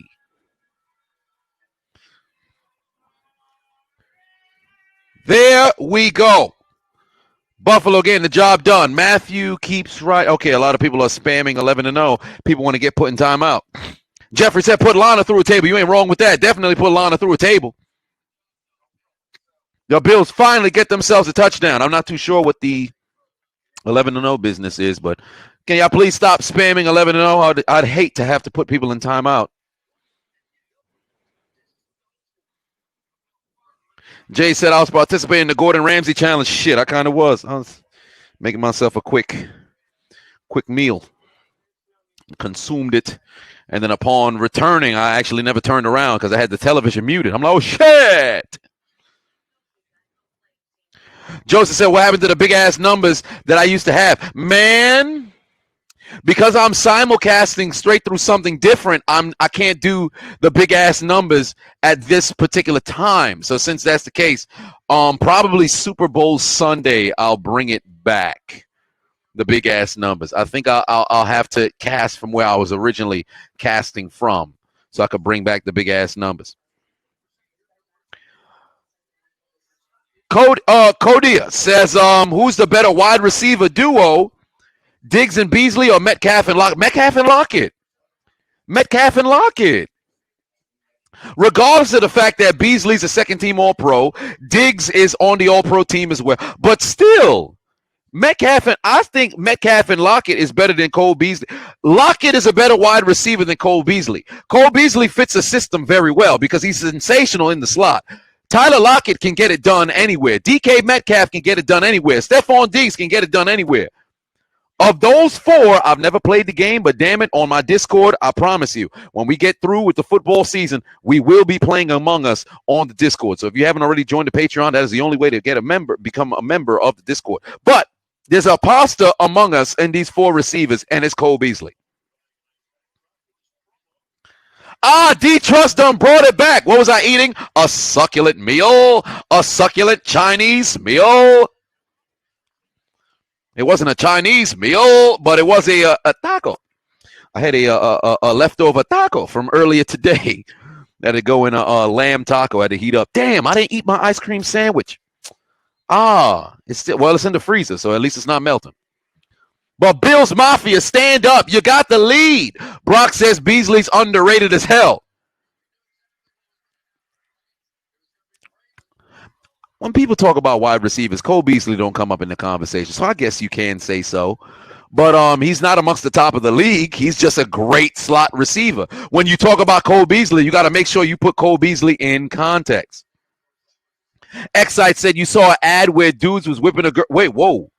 They were whipping a girl on her ass. What advertisement was that? This man must have been on the hub of porn. Whatever the case may be, say goodbye, say goodbye. No, he's not really saying goodbye. It's only an 8-yard gain. Robot said N11 open. No, if you want access to, actually no, it's 1 through 6.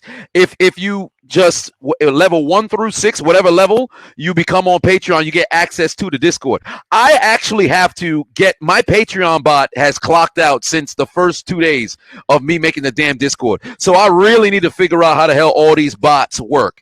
I had that month of July and August to really learn it, but I was doing so much other stuff, and then when football season came around, I ain't do it. So I'm really gonna revamp that Discord and take it to a whole other level come February and March, and then set the precedent for what it's gonna be moving forward, because I really want that to be a very exclusive, spot where we do a whole lot of fun shit. Like we had a fantasy football league. Initially, I wanted to do 3 leagues where I was giving away $500, but I didn't get on. By the time I done announced it, it was a 1 day left for the fantasy joint. So we was able to set up one, and he had Guy Hodge ended up being the winner and ended up getting $500 for the league. But I want to set up fantasy football leagues, have 3 cash prizes. So let's say we got 3 leagues. It's going to be a first come, first serve sort of situation. You hop up in the league. Whoever win, bam. If you hop in all 3 leagues, then hey, that's your business. But no, I'm probably gonna regulate it to one per league. But then people win some money, things of that nature. I'm gonna make it fun for people. I don't want just the Discord. Although I want to build a community and everybody talk amongst themselves because we all together through my videos. But at the same time, we're gonna make it fun, man. We're gonna make it a spot to be. Pay Tech gotta hire some mods. That's definitely a fact.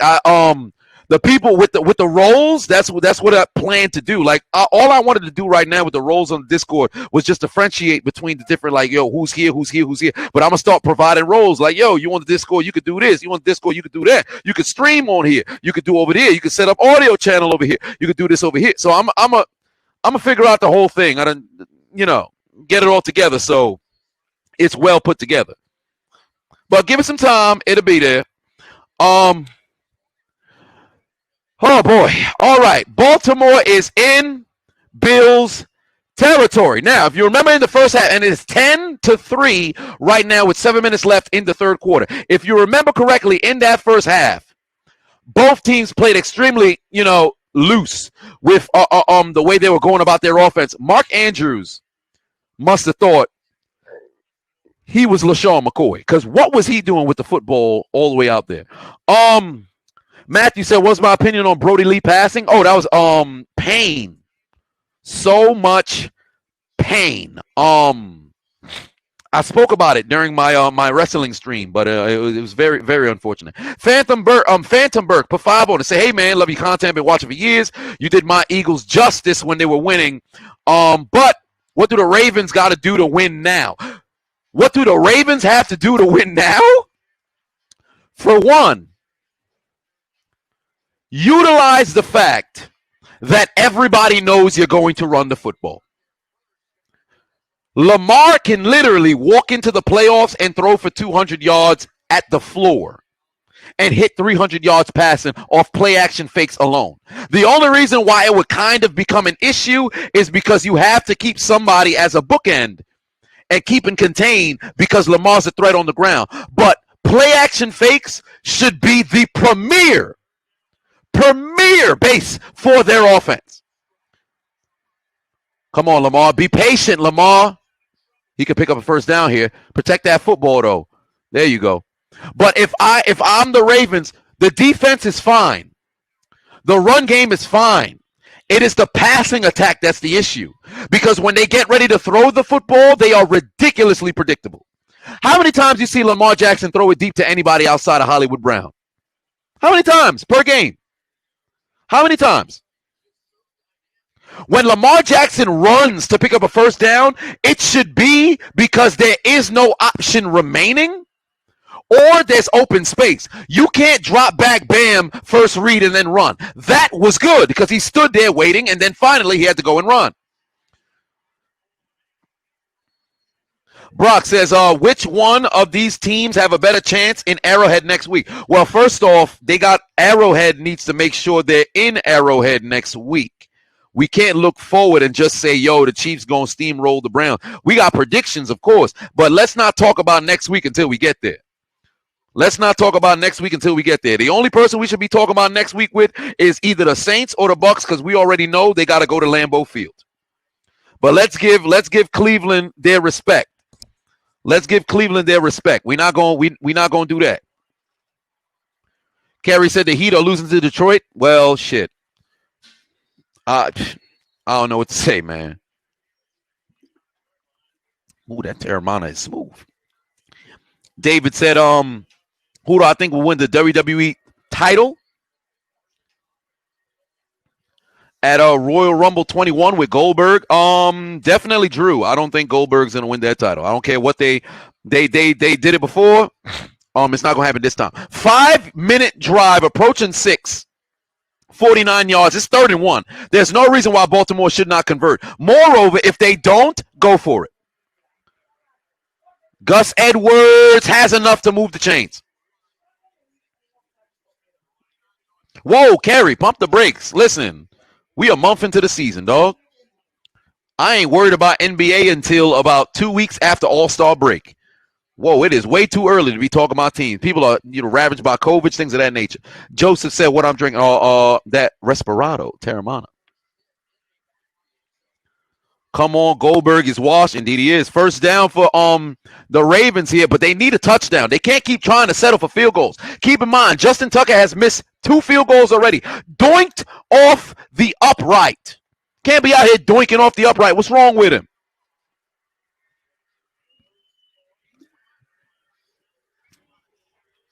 Who knew Willie Snead could fight for yards like that?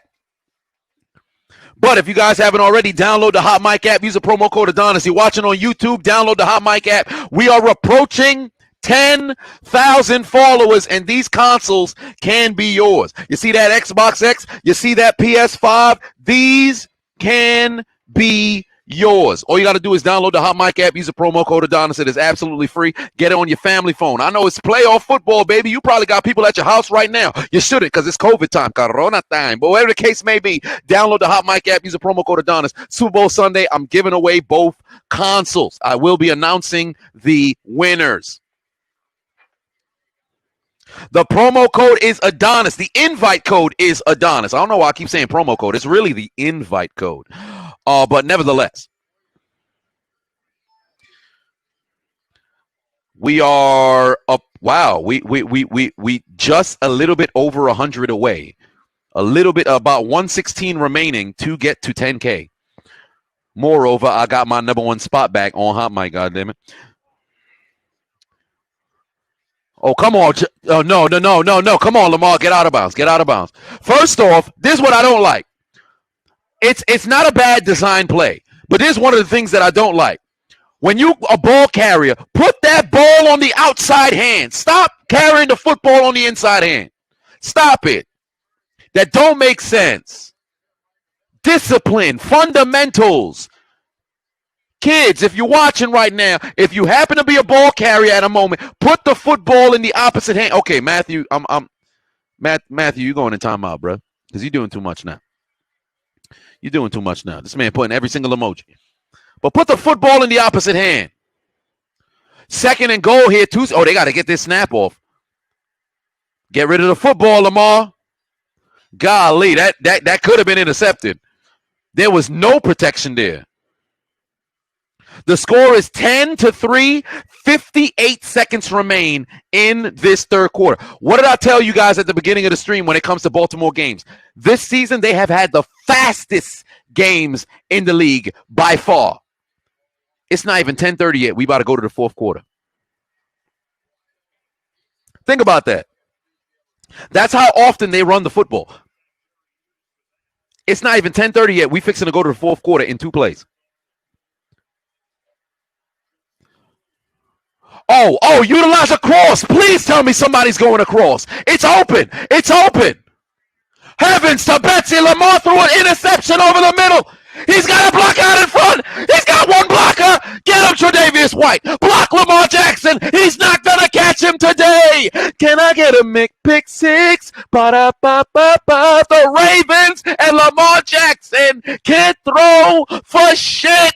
Touchdown Bills. 100-yard interception return. And Bills Mafia's going crazy. Mae Young is in the afterlife. She's getting put through a table by Big Dick Dudley. And you got Moolah, fabulous Moolah, not feeling so fabulous, getting put through a table by Big Dick Dudley on the regular, in everyday life. Bills Mafia is putting people through tables. It's Lana through a table. It's goddamn Hardy Boys through a table. Everybody through a table. Interception return all the way into the end zone, 101 yards, or possibly 100 yards for the touchdown. 100-yard return, tying James Harrison. Heavens to Betsy. He had a man, but he played for the other team. And you know what was worse? You know what's bad about that play? If they ran across with their slot receiver, it'd have been open. Because the corner was stepping down on the weak side. The safety stepped back on the weak side. It's wide open underneath. Even if you don't score, you're going to have 4th and goal from the 1-yard line. But this motherfucker, eyes just for decoration. We're going to talk about it on the commentary, though. I'm going to do commentary. I'm going to do one every single day. I was supposed to post a national championship tonight. I'm literally in the 4th quarter as we speak. Should I finish it tonight and put it on Patreon? Perhaps. Will I? I've been up since... I went to sleep at 4:30 a.m. last night. I woke up at 8. I'll probably go to sleep. So you're probably going to end up seeing the national championship tomorrow. Should have posted it tonight, but unfortunately, life takes over. But the Ravens are in a hole. And this is the same shit that we talked about at the beginning of the stream. When the Ravens are down by double digits, they only ever had one comeback ever. That was last week. And think about last week's game. Did the Ravens win or did the Titans lose? Think about that for a second. Now, think about right now. The Bills leading 17-3 in a game where Baltimore has missed 2 field goals. Doinks, I might add. 2 field goals. I don't know why I said 2 field goals. Now they got to play from behind. The Ravens never came back with the exception of one time from over 10 plus points. Now we got a situation here. Baltimore, it's time to nut up or shut up, stupid. It's time for the money shot in an AVN-inspired video. The Brazzers Network is approaching the climax, and it's time to nut up or shut up in Baltimore. Are you going to take your receipt to the sperm bank and get your comeback? Because I'd like to see if you'd like to make it to the AFC Championship. Lamar, you spoke in the media about needing to get a playoff win. You got one. But did you come this far just to come this far? That's a question you've got to ask with your game, not with your mouth. Because Bills Mafia is out there. They out there and they ready. Huh? So over the course of these next 15 minutes and 41 seconds, you're going to have to lay it all on the line to make it to Championship Sunday. But will you, Lamar Jackson? Find out on the next exciting episode of Dragon Ball Z. No, there's 41 seconds left in the goddamn half. God damn it. I said half in the third quarter. Here we go. The Buffalo Bills looking to return to the AFC Championship for the first time since 1994. The last time they went 1-on-1 with an opponent in the AFC Championship, it was on their trip to their fourth consecutive Super Bowl appearance. But there's a key word, appearance.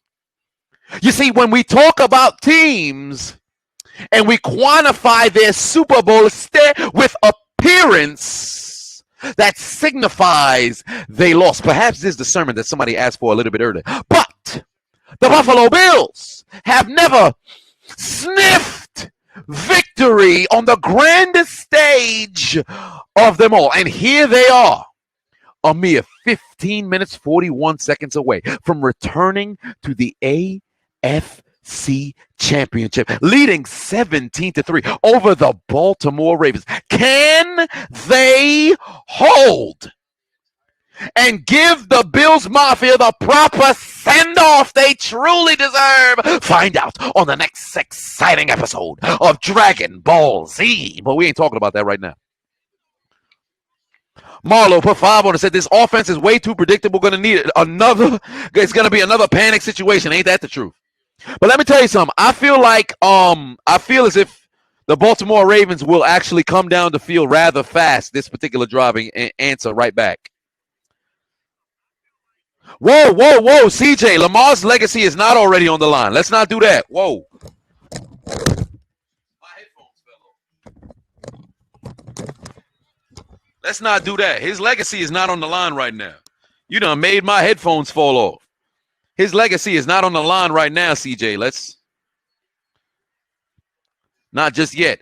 Johnny Boy put 2 on and said, Bills, Chiefs, who you got? Damn. How can the Chiefs play the Browns first?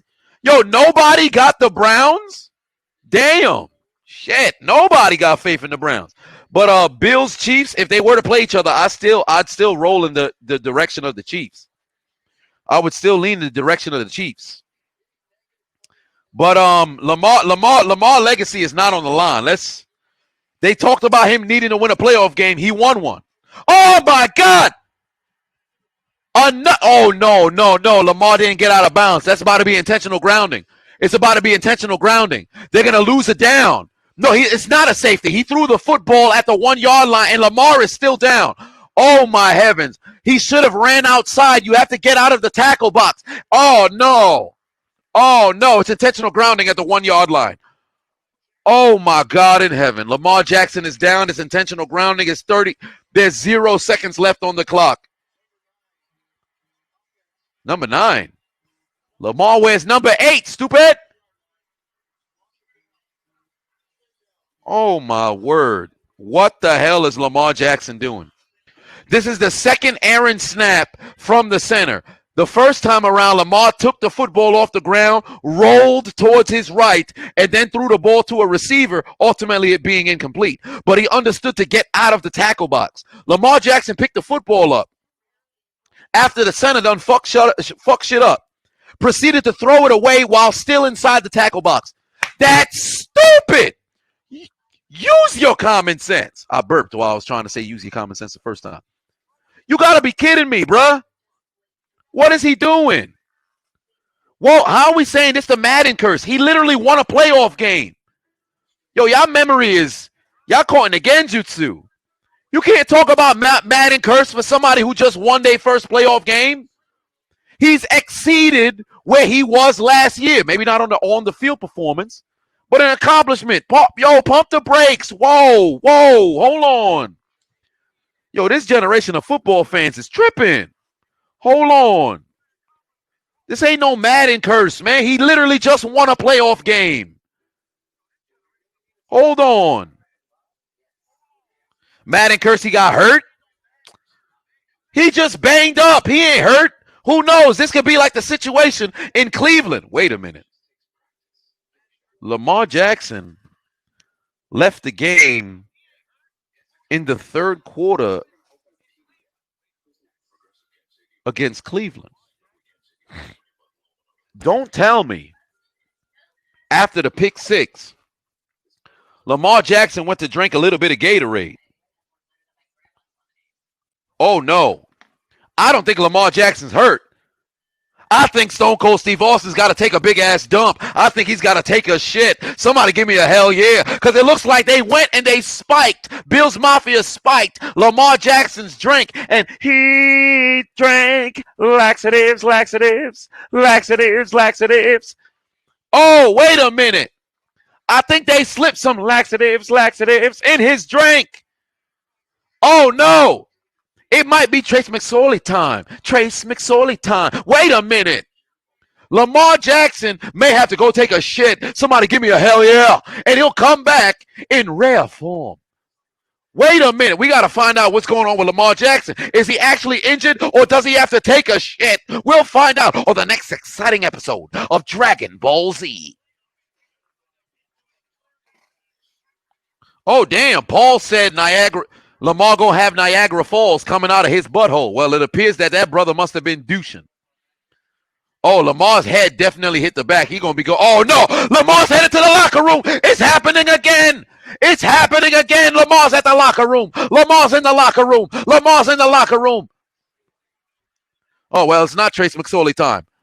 Oh, heavens to Betsy, 3rd and 33. Whoever the hell this quarterback is, he is a Negro. And he's trying to use his legs, gets out of the end zone. He's got a blocker out in front. It's not going to be enough to pick up a first down. He dives to the 20. He's going to give the punter some space. Well, wait a minute. Lamar Jackson's in the locker room. Lamar Jackson's in the locker room.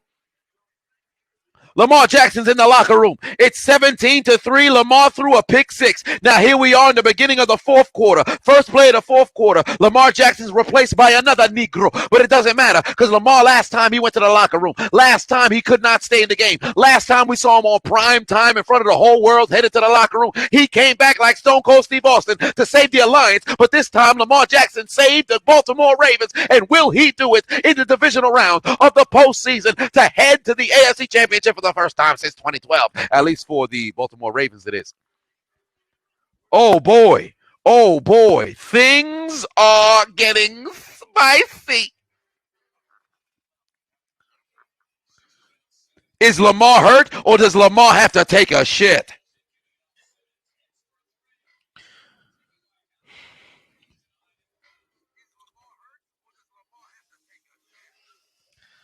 Oh, heavens to Betsy. They may have been laxatives in Lamar Jackson's drink. We love laxatives, laxatives, laxatives, laxatives. Put in his drink, make him shit. Holly's in the game, gonna make him his bitch. We love laxatives, laxatives. What?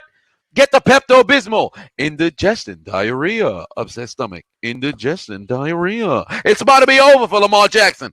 Toilet paper is being utilized as we speak.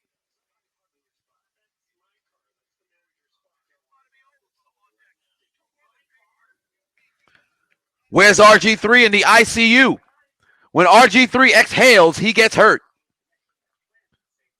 Somebody said RG3 was out. The injury culprit was a goddamn treadmill. I said, wait a minute. Wait a minute. Fire Falcon said, I'm the GOAT streamer. Let's pump the brakes, please. I'm nowhere near the GOAT.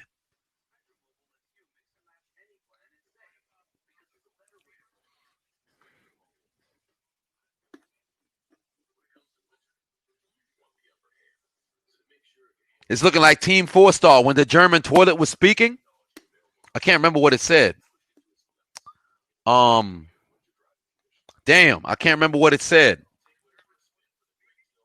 Shit. Oh, wait, I got to look it up. What the hell did the German toilet say? I can't remember it. What the hell did the German toilet say? I can't remember it. Not sure how much longer I can last. All right, stay where you are and we'll shoot you. Don't you mean? Damn. We know what we say. I can't remember what the German toilet said.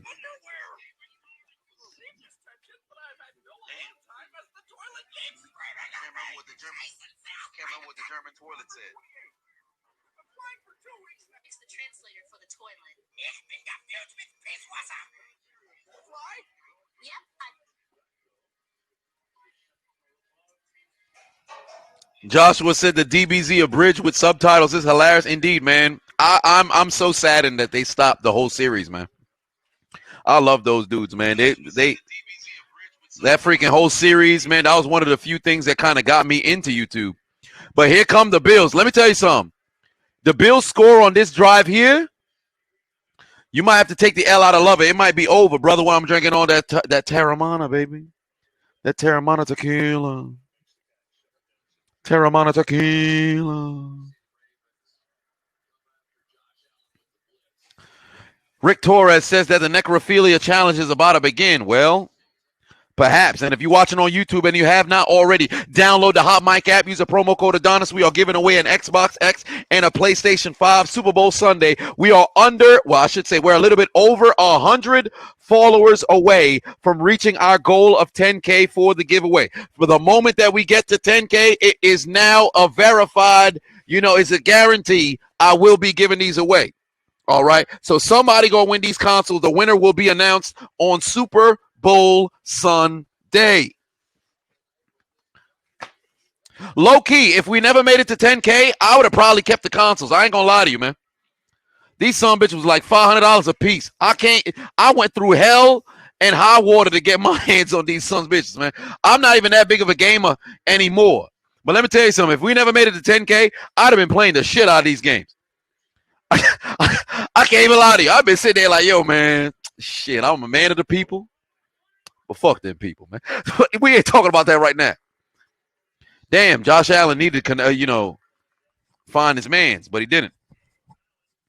So click the links in the description. Right now, Lamar Jackson is in the concussion protocol, but let me tell you something. I can guarantee you he's entering this game again.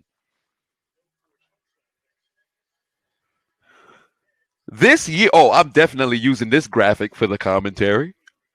That's going to be in the beginning. This is why and this is an example. You see that graphic they used for Josh Allen for the resurgence that he's made over the course of this year versus the first 2 years? This is why I need the full coverage of the entire game. Because now when I'm telling the story, because think about it, in all of the playoff commentaries that I did, I told a story. I need the full game so I can tell you a story. I'm a hell of a storyteller. You already you heard it numerous times on the story times that I've had here. But this is why I get the full coverage of the game. Because when I first started this commentary series in 2017, and I was just grabbing the mic and I speak straight through for like 3 minutes, go right back at it again with all the joke. I've elevated. I'm at a different level now, so I gotta pick it up. Stephon Diggs inside Ravens territory. He always makes one person miss before he gets a little bit further.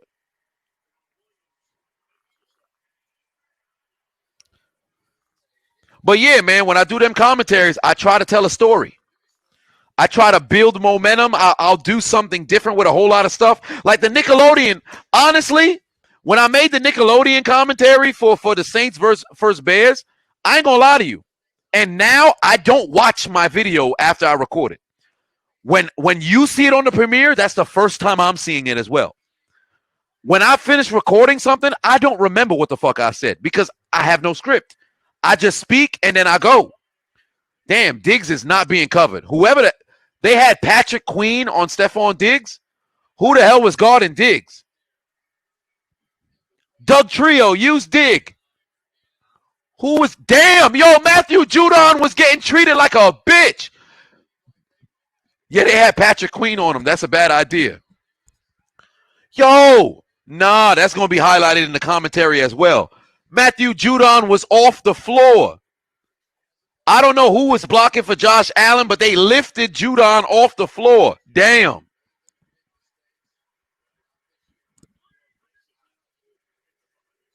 Josh is going to keep it. Good job, Bob. Oh, wait a minute. Josh Allen just laid somebody out on the sideline. Damn. Why you ran him over like that? Shit. Somebody get the knife and shank him. Whoa, who said that? Shank him? Who said that? Somebody hit him in the dick. What? Is Elias in the street? What they talking about? Wicked said, I'm drinking piss. You know, it was only a matter of time before somebody said it. It was only a matter of time before somebody said it. Is that apple juice? No, I think it's urine. I think it's urine. Oh, no. What are the Bills doing? What are the Bills doing? No. Back to back. Back to back. I understand if you're going to run a QB draw with Josh Allen on first down. You run a screen on second down, that's stupid. You're going back to the goddamn predictable play calling.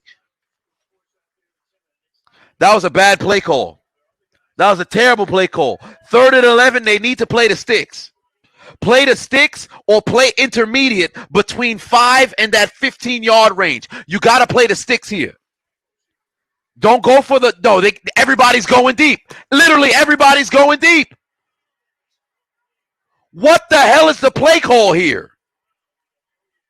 Hell of a job by Baltimore staying there. But why would you do this on a drive where you literally can put the nail in the coffin? You could have made it a 3-possession game. That's stupid. You're in Baltimore territory. Play the damn sticks. Why are you going for the home run hit? Everybody damn near went deep. Everybody was between 15 to 20 yards. That's stupid. No, they didn't run 4 verts. They didn't run 4 verts. Because Gabriel Davis ran like a squirrel route. Well, that's what we called it when I was in college. But he ran a deep curl at 15 to 18 yards. Damn, Brock said you'd rather drink urine than tequila. Well, it depends on what kind of tequila you have. I've only had 2 tequilas that I enjoyed. Casamigos, Terramana. That is a dumbass play call, man. Especially where they are now. If Buffalo kicked a field goal now, that's good. Because you literally have all of the momentum.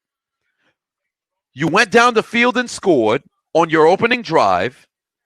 You caught a pick 6 off of Lamar Jackson. You drove down the field on your next drive. Why are you going for the home run hit on 3rd and 11? This is the predictable shit.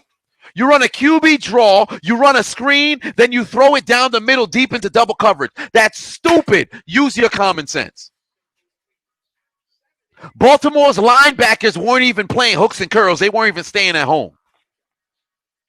If somebody ran a dig route, if John Brown ran a dig, you got a completion.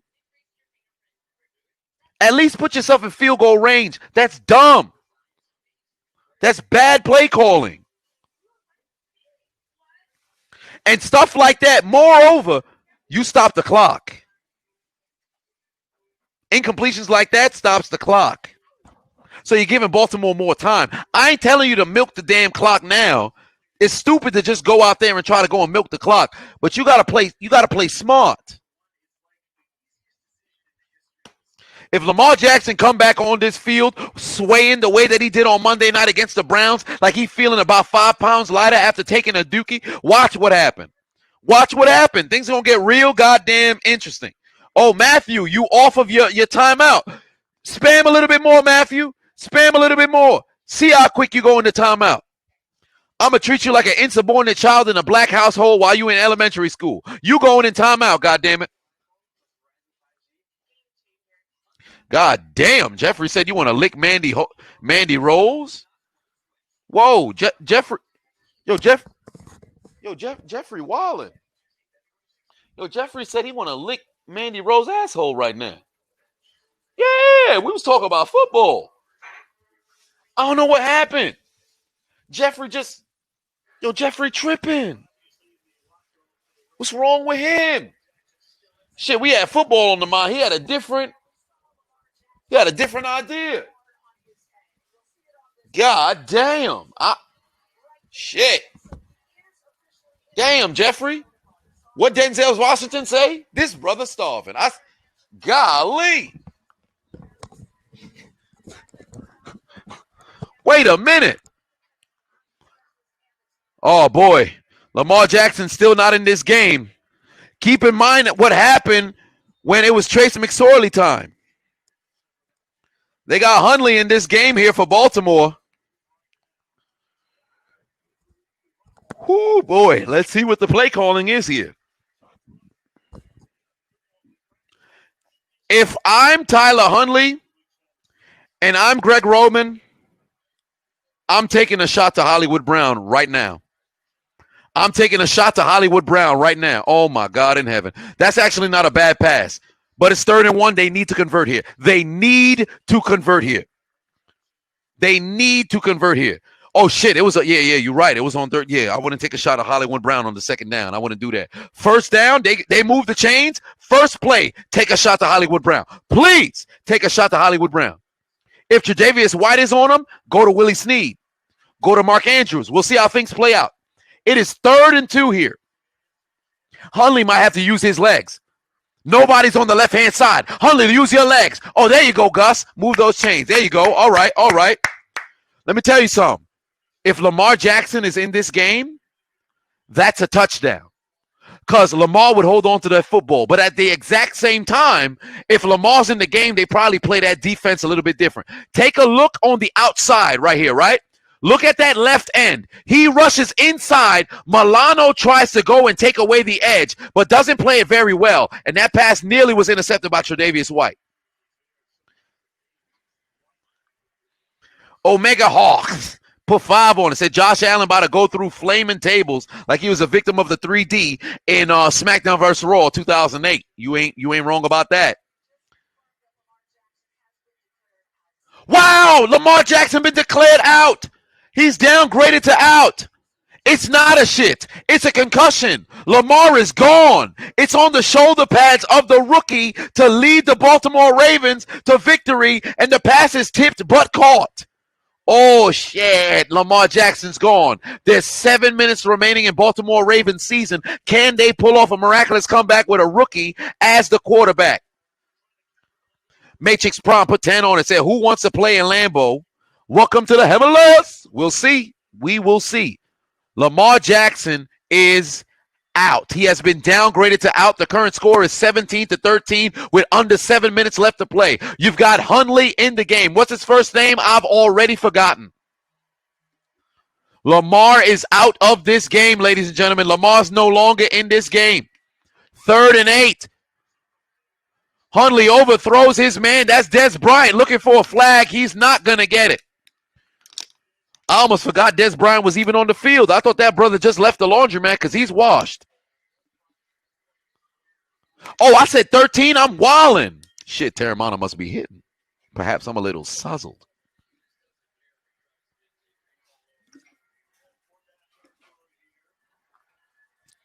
$17-3. My apologies. I said 13. What's wrong with me?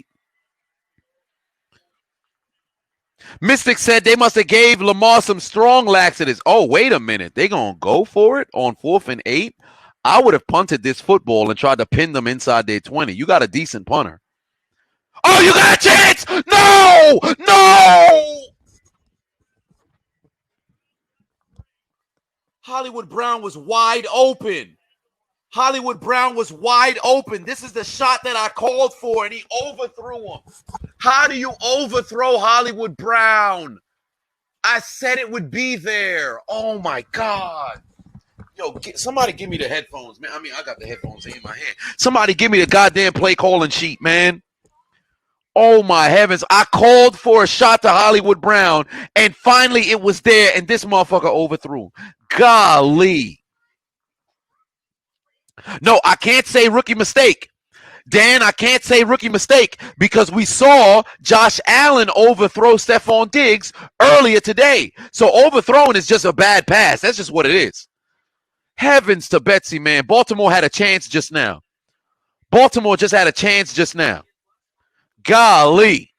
A Grizzly says, get Lamar a Sinzu bean. Ain't that the truth? Somebody need to get Lamar Jackson a Sinzu bean right now. Because Baltimore's season is hanging on the ropes. Down 17. What am I, max headroom?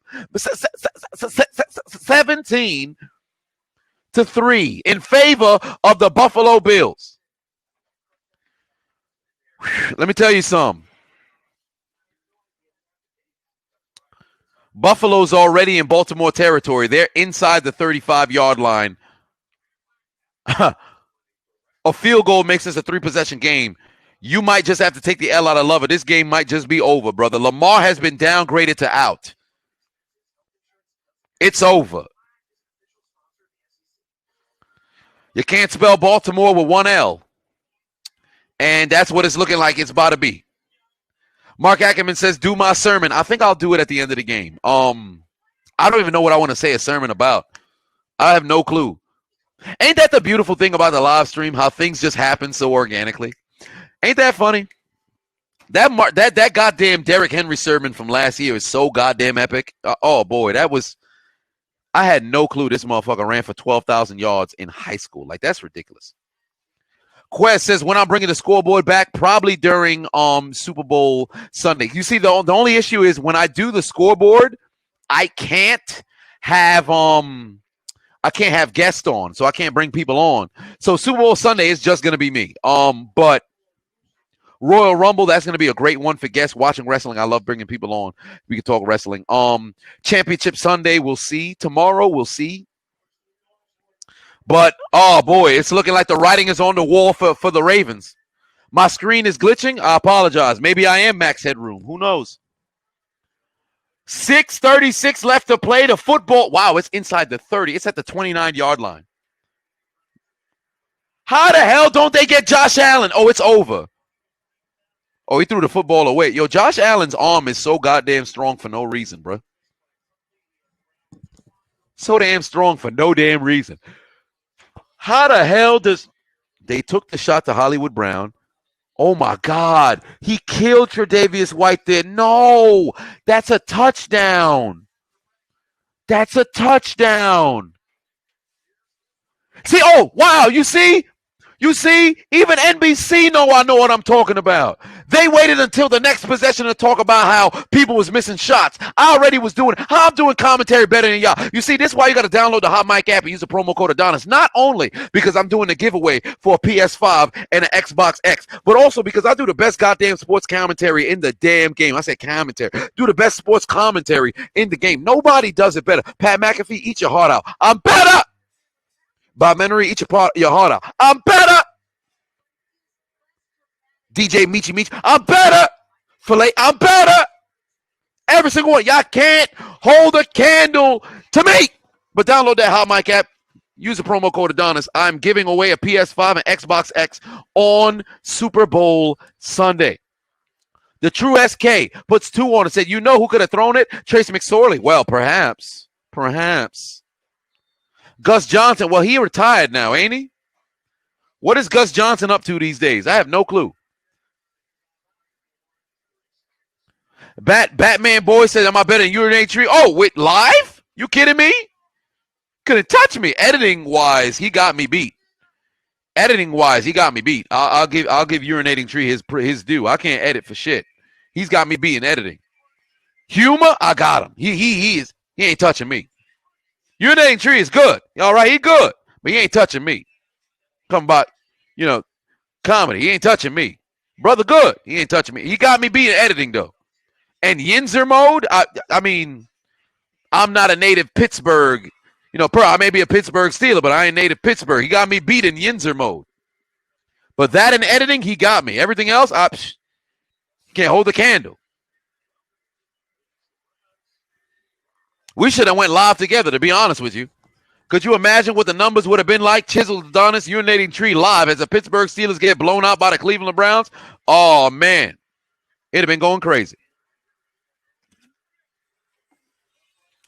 Let me tell you something. I'm going to let y'all in on a secret.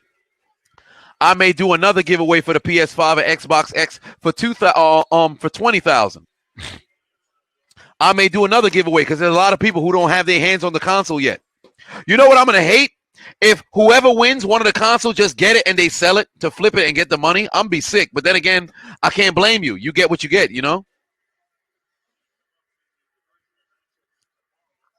I've gone live with Urinating Tree before. I was on the Dumpster Fire with 5-point vids and Urinating Tree, but I guess it's not a video collaboration. Week 12, I was in his video, so there's that as well. But, oh, boy.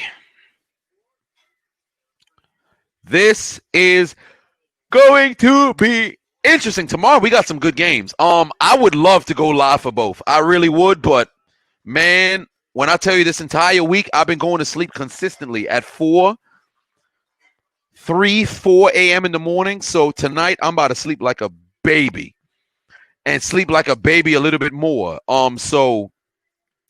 And I want to rest my voice as well because there was commentary all goddamn week. Dan Cass says, where did I get the consoles from? I got the PS5 from Best Buy. I got the Xbox from GameStop. I got the PS5 from Best Buy. And to be honest with you, now I guess we could do full transparency now. Oh my God, Tyler Bass done missed a field goal again. Oh my heavens to Betsy. Tyler Bass is still fishing. He sent the football to the pond. He missed the damn field goal with a chance to put this game on ice. Evidently, he walks into the bar and he says, I like my drink neat because I don't know how to put shit on ice. You've got to be kidding me. Oh boy. The spirit of Cody Parkey, the spirit of Nick, well, it's not really Nick Folk. We'll go. Blair Walsh is in the damn building. This motherfucker done missed a field goal, dog. This man done missed a field goal. What's wrong with him? I'd love to blame Jeffrey for, declaring his quest to eat Mandy Rose's booty as a reason why homie missed a field goal. But there was already missed field goals early in this game, so I can't blame Jeffrey for it. But why the hell this man missing kicks? What's wrong with him? What is wrong with him? Golly. But if you guys haven't already watched on Patreon, my Steelers versus Browns video, man, you better go and check it out. I remixed Tupac Hit 'Em Up. That's the reason why the commentary was late. For the people who are on my Patreon, that's why it was late. When I got to the end of the video last night, I remembered I didn't make a song for Pittsburgh. I didn't make a song for Juju. I didn't want to repost the Bengals diss because why am I talking about Von Bell made you his bitch when you playing against the Cleveland Browns? So I remixed Tupac's Hit 'Em Up. And I know usually during the premieres, a lot of people tune out right after the Death Note, situation. But this time around, I left a little treat for the people. And on top of that, I had the whole roast at the end of the verse like Tupac did in his song as well. So how long did it take me to write the verse? 8 minutes. Low key, I could rap. I ain't gonna lie to you. Low key, I could rap. I ain't gonna lie. The Unchiseled Adonis staring at me because he's a artist himself. But he's the much more musical person in the family. But I ain't gonna lie to you. Low key, I got bars. No, come here, Unchiseled Adonis. Come here, Unchiseled Adonis. Because he's the resident musician, right? And he actually has bars. The issue is that he just don't have consistency. So that's why he's so stagnant. But we actually have bars in this family. But come here, Unchiseled Adonis. Yeah. You got a quick 16 you want to spit for the people? You got a quick 16 you want to spit for the people? You can spit a 16. You can lower your head into the stream. Let me roll over because if you caught up in the I'm in your orbit now, so I feel like I'm being pulled into your universe. But 5 minutes left to play. Huh? You don't want to say nothing to the people? At least wave to the people. Let them know that you exist. There you go. Oh, wait. Oh, my bad. This. Yeah. There you go. Yeah, there you go. Now your head is there. Yeah. I really take up. Oh, hold on. They can't hear you. Hold on. Yeah. I didn't know I took up the whole screen. Yo, what up? Keep supporting my bro. Yeah, I am mad big. No, bro. your head is like half of the I screen know. right now, Look, bro. like you see this joint. I look God like a damn moon. Like I'm just taking You up the do whole look space. like a moon. You know, if there were sayings that were real, they would turn into Uzarus right now. You And could I be look the like moon. I could be the Vegeta Nazaru. don't need to use Bardock's joint to throw a moon out there because you are the moon. Yeah. You don't make any sort of nightlight, but you are a moon. You are crater. And all you needed was a tail, then you'd be able to grow too. Indeed. So you're gonna spit for the people? You're gonna give 16 bars? No, listen. They here to watch the show, man. I ain't gonna knock that. Do you want a swig of the Terramana? It's actually urine, but if you're not interested in urine, All right, I guess he's not interested in urine. Yeah, but keep all right, supporting it, bro. Yeah, get up out of here. And tune in and get your people to get on the followers too. The sweepstakes is real. Everything, the PS5, the Xbox, be on it. Yeah. Yo, you pulling me into orbit. You pulling me in the wrong direction. Hey, I still got a stream. I got a stream. Okay, all right. I've been pushed back into orbit. This man was pulling me out of orbit. What's wrong with him? I got caught up on the circular orbit. Almost done fucked me up. But I'm back now. Whew. I apologize for I almost got caught up on orbit. Sterling said, "Who's the oldest?" I like to call him my younger brother, because I'm wise beyond years when it comes to me and him. But he is the older brother by 3 years and 3/4. No, 3. Yeah. He was born in September 90. I was born in June 94. So he's older by 3 years and 3/4. There you go, Hundley. Get you one. Hollywood Brown inside the 50. Oh, well, inside the 20. Baltimore still got a chance now. Listen, this game is not over. Say goodbye to Hollywood. Say goodbye to Hollywood. All right, here we go. Final 3 minutes of this game. Baltimore trying their best to stay alive. Lamar Jackson is out of this game with a concussion. Keep in mind, Lamar Jackson is out of this game with a concussion. Senzelli says, pardon me. Cizelli says, my thoughts on the Atlanta. Oh, my God. You know what? Although this brother dropped the football, I ain't got a problem with that. Keep the clock not running. Arthur Smith, no real comment right now. Game Crazy Scorpio says that Coleslaw Beasley is non-existent. He truly is non-existent. He ain't do shit this game.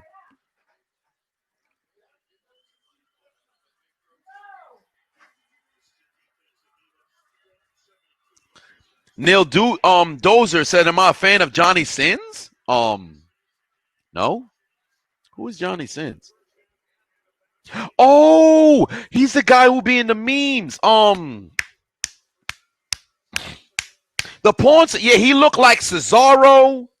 He looks like Simon Miller, Jason Statham.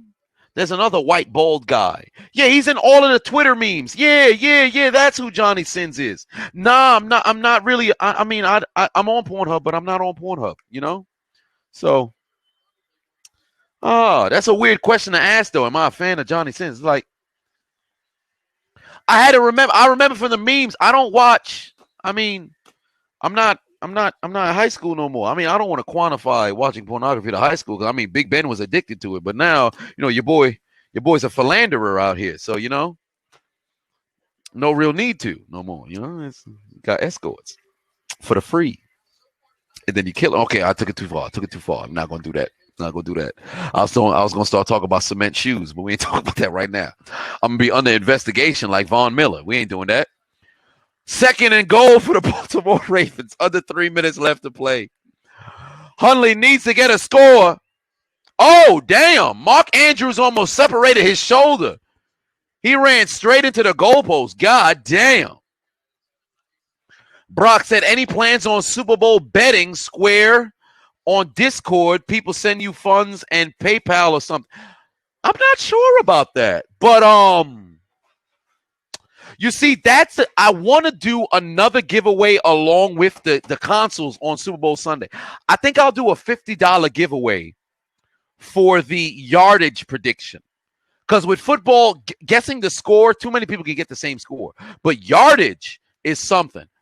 3rd and goal. Dump it all. Oh, my God. J.K. Dobbins. Hands are just for decoration. Oh, my Lord in heaven. This is the game for Baltimore here. Remember, they still got 2 timeouts. If they score a touchdown here, this game is not over. But J.K. Dobbins' hands are just for decoration. That's his 2nd drop. The first drop, he dropped from Lamar Jackson with a chance to move the chains. This time around, he dropped what would have possibly been a touchdown because J.K. Dobbins had made people dip or I should say missed tackles all day. It's 4th and goal. Cowboys fans are saying to throw up the X. This is the game right here. 4th and goal from the 10-yard line. Mark Andrews, incomplete. Incomplete. Hands just for decoration. He couldn't hold on like Rose when Jack was on the edge of the door in the Titanic. Golly. God damn. Mark Andrews can't hold on. The brother got 2 first names, but he figured out 2 different ways to drop the football. God damn. That's a shame. Incomplete. Game over. And now the Bills just need 2 first downs. The Bills just need 2 first downs, and this game is over. God damn. Logan said would have been a push-off anyway. Not if he scored. Did they throw a flag for offensive pass interference? No, so they would have let it ride.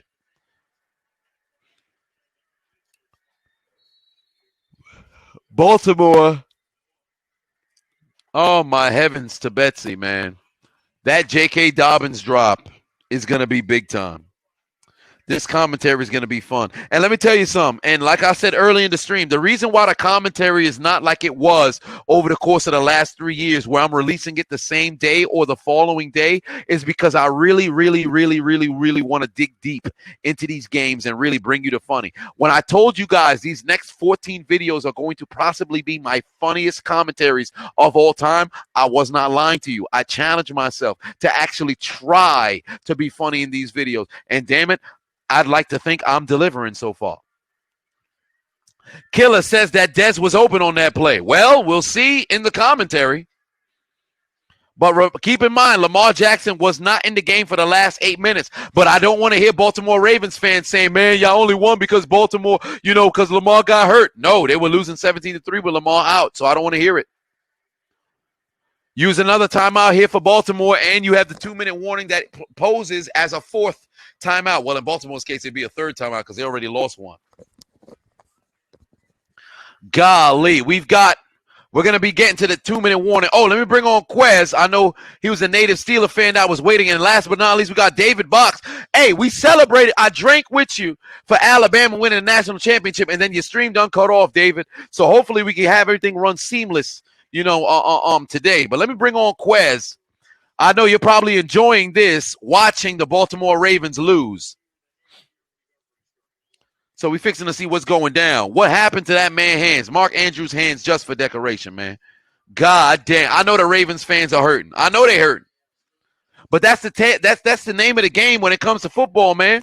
People celebrate and talk a gang of shit when they win. Look at the Rams. Look how the Rams was talking after they beat Seattle. You'd have thought they was going to the Super Bowl. Stay humble, man. You won the game, but the job ain't finished. Job finished? I don't think so. That's what the legend Kobe Bryant once said. But Quez is coming on live. I'm just waiting for the split screen to happen. I see you, Quez. You should be hopping on live with me right now. I don't know what's taking so long for your face to pop up. There it is. What's going on, brother? How's it going? Oh, I see you got the UFC face mask. Tim? Yeah, I can hear you. I can hear you, brother. How's it going?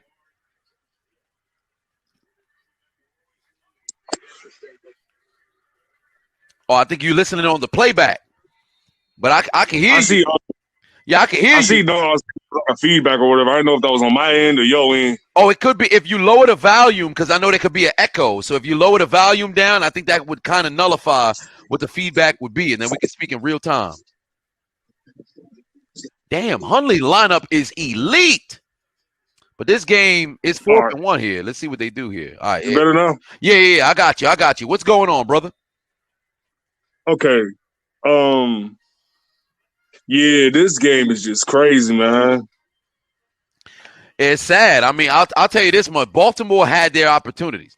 The first half, they had their opportunity, just like the Bills. The Bills were settling for field goals when they didn't need to, but they missed one. Baltimore missed two. And that's brutal because they got a kicker who don't miss. And like I said earlier in the stream, when he missed field goals, they win games. This is the first time I think he probably going to lose when he misses a field goal. Like, it's brutal, man. I don't know what to say.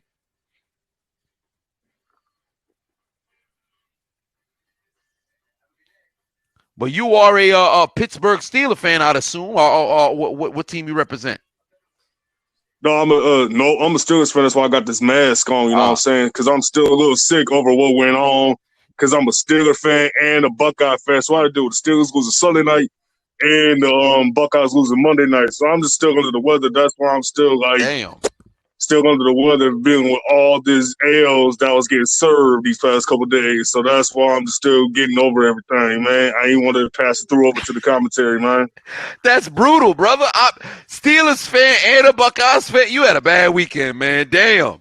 You had a 2021 off to a bad start. That had to hurt. But I'll ask you this much. Which one hurt more? The Buckeyes loss or the Steelers loss?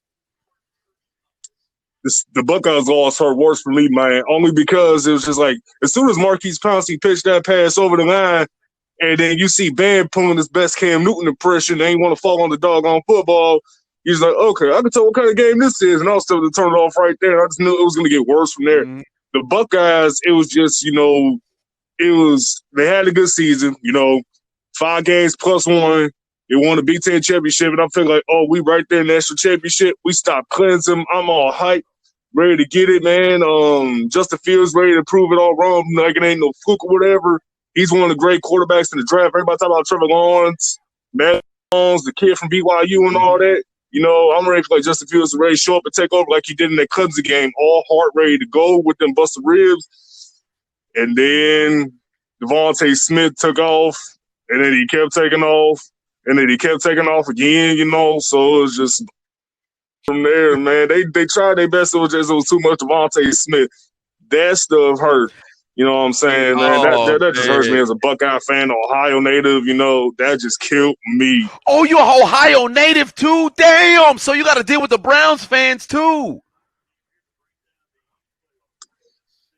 Hey, they was giving me heat all week, fam. Oh my word! Damn, I sympathize with you, brother. They was giving me that work, man. I just had to do nothing but be a good sport about it and just admit it, man. Damn, boy, that gotta hurt, man. Because I'm in New York, but I've been hearing it from Browns fans all week. I've been hearing, I've never been that trash talking fan. I give the kudos. They be like, man, y'all suck. I'm like, you right?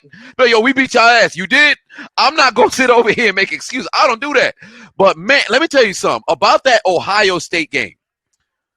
They actually, when they were knotted at 14-all, they were right there.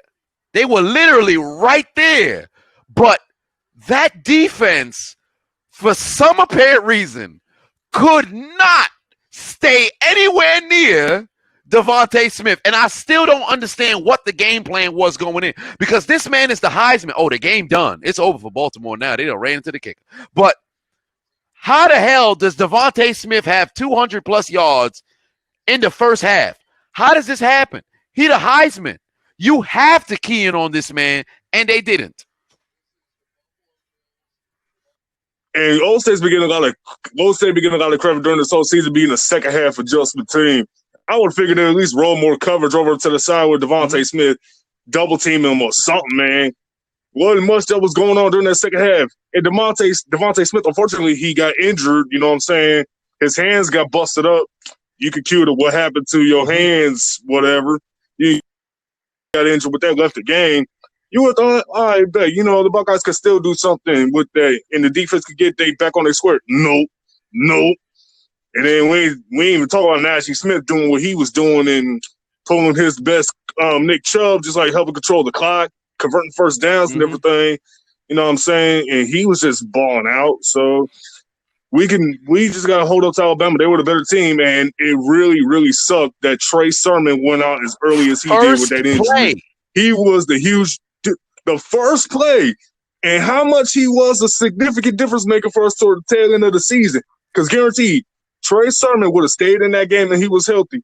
Like you seen how he busted up in that Clemson game, just ran all over him, or as you would say, took his nutsack and ripped him all over the defense of that Clemson defense.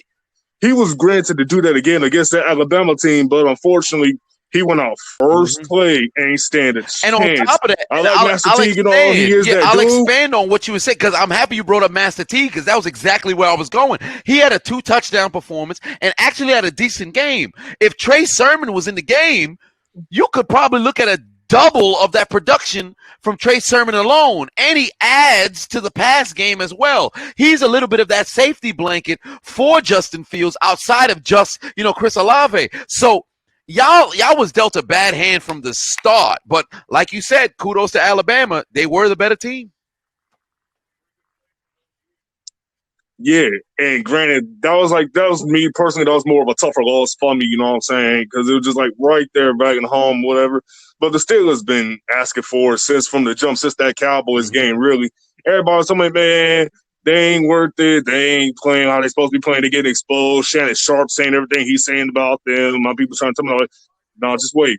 Just wait. They're going to kick it back up in gear. The defense took some hits. Defense took some L's, but we gained it back because they got injured. And then the offensive line took some L's, and the drops kept coming. They forgot how to get hands with those $1 million contracts. Juju going to fumble that pen when he signs a new deal, whether it be Pittsburgh or wherever else he going to go. I just want to know. I got the Braylon Edwards jokes for Deontay Johnson right now. Shoot, man, because it's crazy. So, and Ben just going to be Ben, man.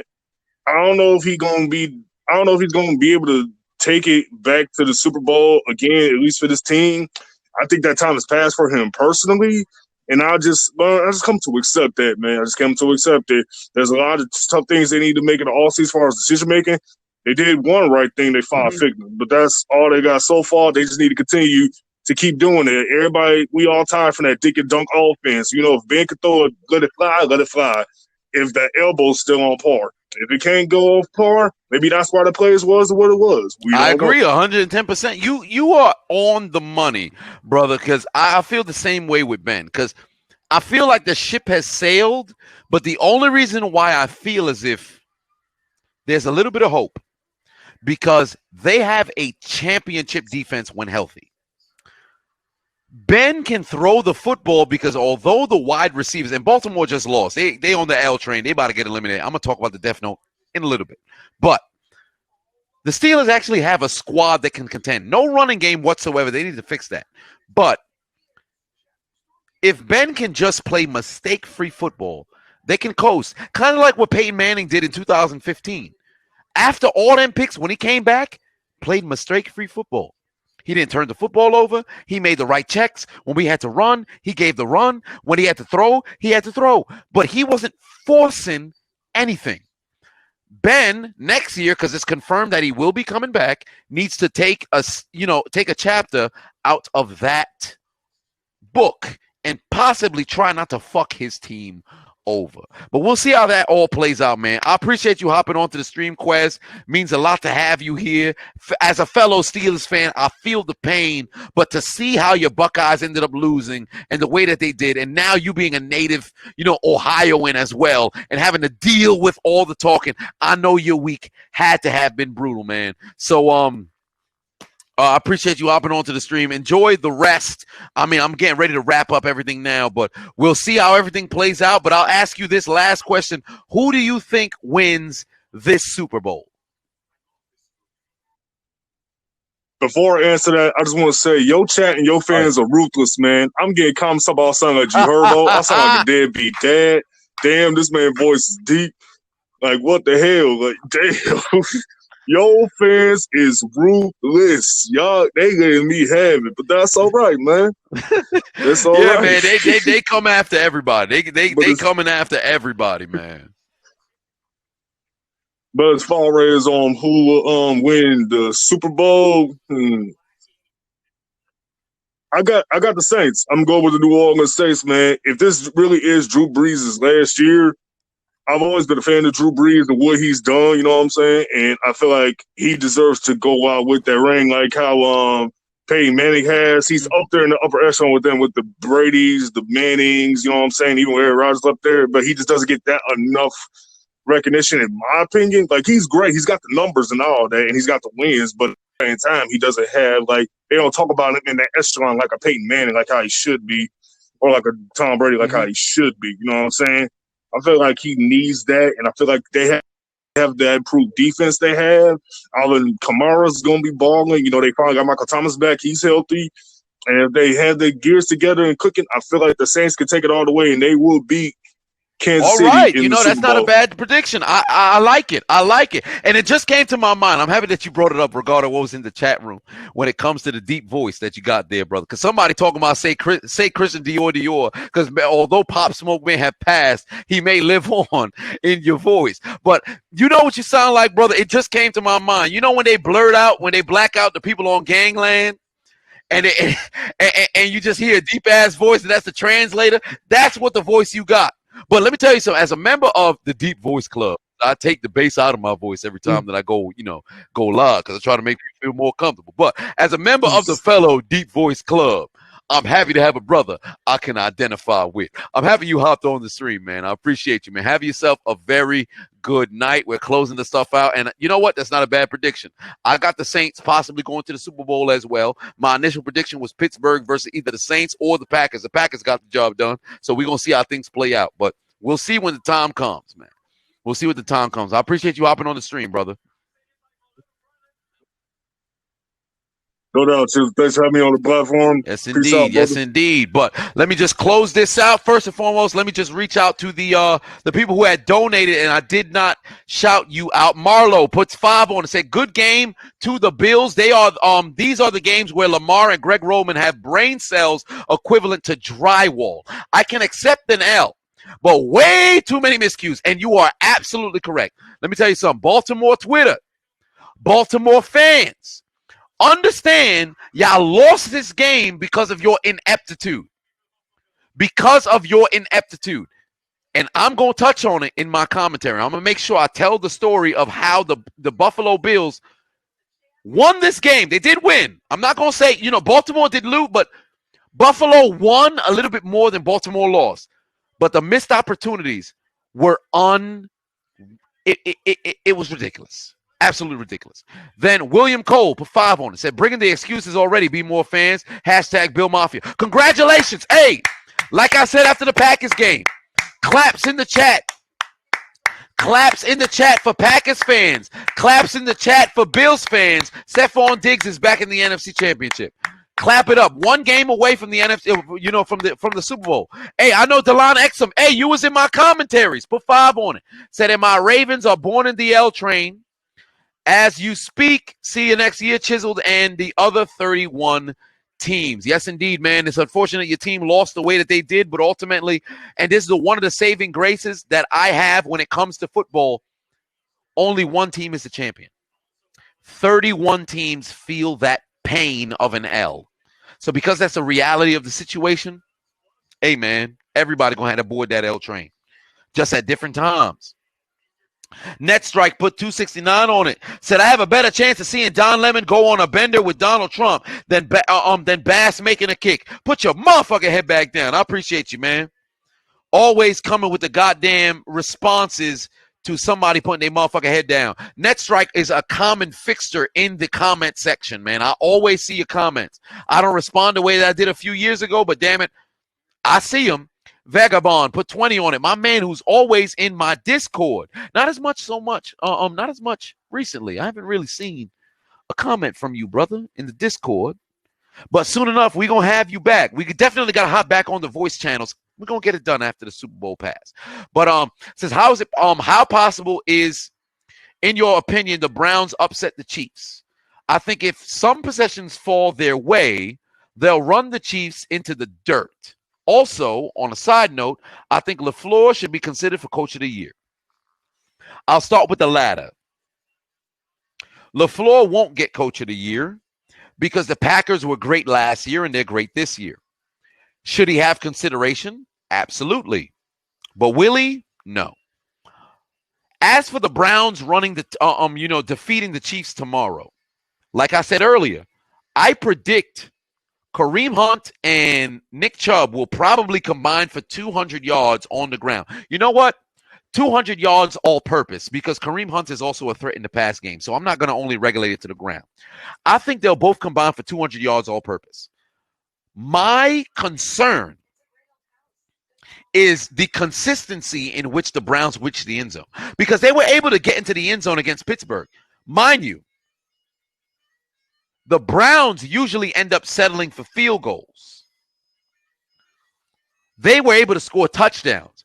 Pittsburgh could have messed around and won that game, but their defense, it was bend, don't break, but they went out there and they broke every single opportunity that they had to break. So I think it's possible for the Browns to win. Probable, not so much. I'm the Snake King, says Hundley for MVP. Perhaps if this was on Nickelodeon, he could win that MVP. Dante Exum put 5 on it. And my Ravens, I already said that regarding the Ravens, hopping on that L train. I'll bring in David Box, and then I see you, Hoodies A, and then you'll be the last to bring on before I head up out of here so I can go and catch my Z's for the first time in countless hours. Payne said somebody jumped off the roof and threw a table. Let me tell you something. If you are on Twitter, don't send me. Tag me in all of the Bills Mafia going through tables. Tag me. Don't DM me. Please don't DM me. I haven't gone through my DMs since mid-November. Tag me in all of the videos so they can be in the commentary. When I started the Bills commentary off with the brother breaking his leg, I would have never saw it if I wasn't tagged on Twitter. So make sure you tag me. If it's on Instagram, find it on Twitter and send it to me. But tag me on Twitter. Tag me. If the video's on Instagram, it's definitely on Twitter. Tag me on Twitter, and I'll be able to get access to the game because I'll at least be able to look at my mentions. My DMs are crazy right now. I'm over 2,000 DMs that I got to go through, most likely after Super Bowl Sunday. I'm going to go through everything. Am I going to respond to everything? No. Am I going to open every message? Yes. If it's a reply to my story, there's no reason why I should reply. You replied to my story December 13th, 2020. I'm opening up your message on February 7th, 2021. What am I responding for? You don't even remember what you wrote me. But if it's a message, perhaps I'll respond. We'll see. I've been busy than a motherfucker. But damn, David ain't there. Shit, David must have went to go have himself a drink like he did after the Ohio game. You know the beautiful thing about being able to bring people on Hot Mic? You have multiple people at one time. So I'm going to invite both. I know Hoodies A is hopping back on the stream. But if you happen to get everything situated, you hop back on the stream, it'd be well appreciated. I'd like to chop it up one-on-one with you. But Hoodies A, you right back here. You've seen both of the playoff games. The Baltimore Ravens have lost. It's confirmed. And David is in here too. So I ask both of y'all, what are y'all thoughts on the game so far? David, you go first. Hoodie, you follow. What's up? How's it going, brother? How's it going? That game was boring as fuck. Oh my God. They failed. Once again for the second year in a row, Lamar Jackson's team has failed him and everything. This man, he has to do it himself. His team is trash, man. They failed him twice in the postseason. I feel bad for them. It's like, damn. Yeah, I wouldn't go as far as trash, but I'll tell you this: they need a receiver. Exactly, I agree. Besides Hollywood Brown, who do you have catching balls? Mark Andrews. I mean, yeah, he's good, but Willie Snead. Come on, bro. They need a receiver bad. They do, but I think they need to bring in a competent QB coach who can really coach up Lamar. Because like I was talking about throughout the whole stream, if you saw homie's impatience in the pocket, it was so prevalent. He would take the snap. I'm looking at the first read. It ain't there. I'm trying to run. And that's not going to work. Remember, early in the season, Hollywood Brown went on Twitter and he was like, yo, why have dogs if you ain't going to use them? So they already don't got confidence in Lamar's throwing ability. Somebody earlier in the chat room said LeBron probably don't have confidence in the receiver's catching ability. There's an issue here, and it's between the quarterback and the receivers. They got to figure that out. If Baltimore don't figure that out, they ain't going to go nowhere. They held the Bills to 17 points. They missed 2 field goals, and they had an opportunity to score touchdowns. This is on Baltimore. They need to fix that ASAP because they'll continue to go to the playoffs, but they're going to keep losing in the playoffs if this continues. Yeah, it keeps happening to them. It keeps happening. That's bad, you know what I'm saying? Because and then now everyone's blaming Lamar Jackson for it. But like, what can you do if no one's catching? What can you do if no one's catching the ball and everything? You're making him look bad. Like he has phenomenal season, plays And then well, getting saves open, them man. against the damn Cleveland Browns, and then you motherfuckers show up on this primetime game and you don't know how to catch all of a sudden. What the hell is going on here? And I'll tell you what it is with the media. They hating him because he's young. He's a young player. He just came into the league. The man's was already being doubted before he was coming into the league. Talking about he should be a receiver. He should be a running back. So they're gonna doubt him even more that he's won an MVP. He's got his team 14 and 1. Wait, no. It was 14-2. 14-2. He got in his team a first round bye last year. They lost. Okay, that's cool. But it wasn't mostly his fault. They're not a team that's built to come from behind.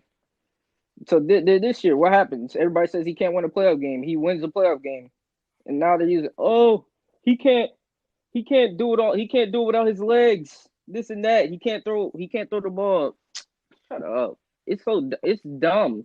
I agree. Yeah, I agree 110% because they're going to continue to have the naysayers who make the arguments that really don't make no sense. Like earlier when somebody in the chat room had said, I think it was CJ who said Lamar's legacy is on the line. Whoa, pump the brakes. It's pump the brakes. It's only third year. That was crazy. He's in his third year in the league, second year. And on top, he won the playoff game. It's like what they were doing with Peyton Manning. When he started out 0-3 in the postseason, they're like, yo, hey, you're a great regular season quarterback, but can you get it done in the postseason? Wait, it's not easy to win these games. And there's so many things that have to be accounted for. But the Ravens, it's been the same problem.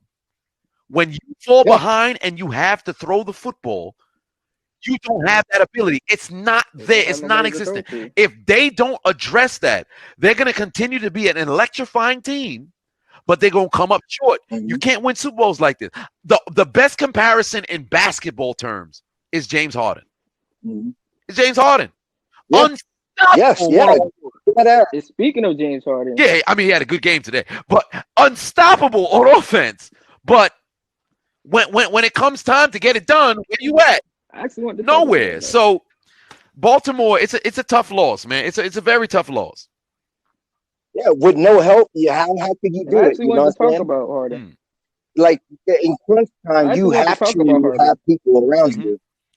Yeah, you're correct. You need people around you. If you don't, you're fucked. Absolutely. Because and it's imperative because a lot of people, like for example, last year with Brady, right?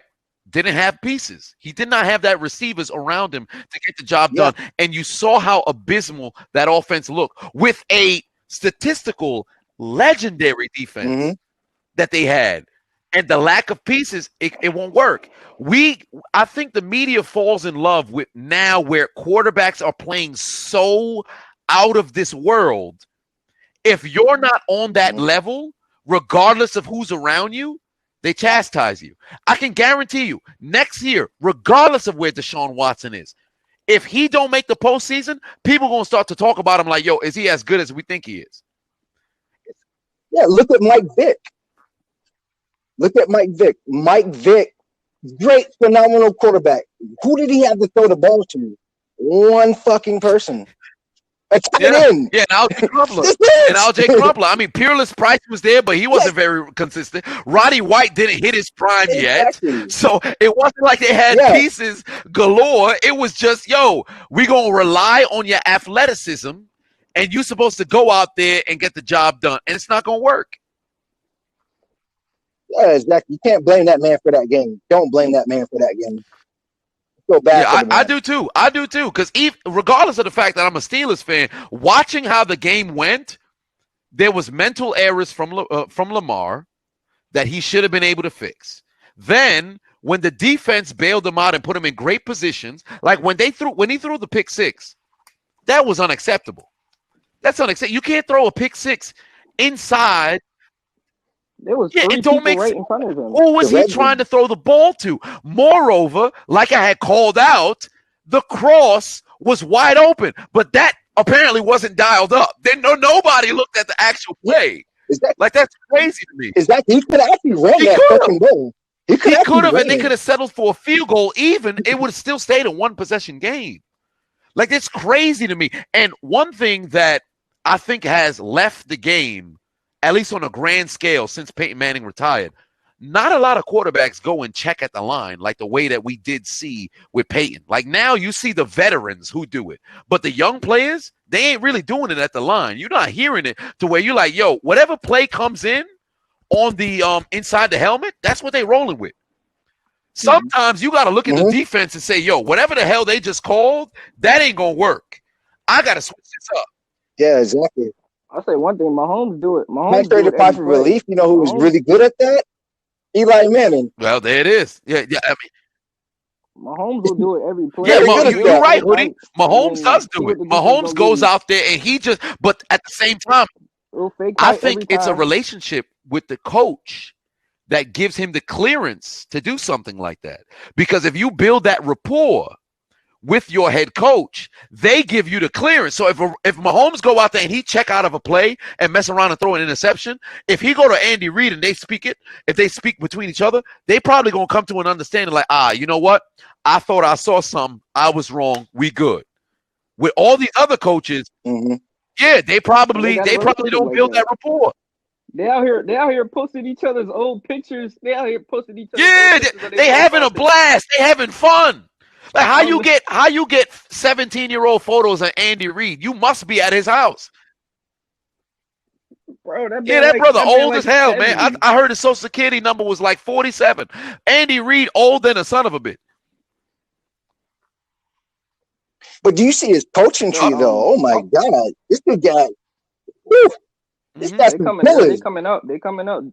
Even Matt Nagy's dumbass. Oh my God, I hate that. Sean McDermott's on that coaching tree. But Matt Nagy, I'll say this: Matt Nagy had the surprise ability in 2018, where nobody knew what the hell he was throwing out there, so it worked.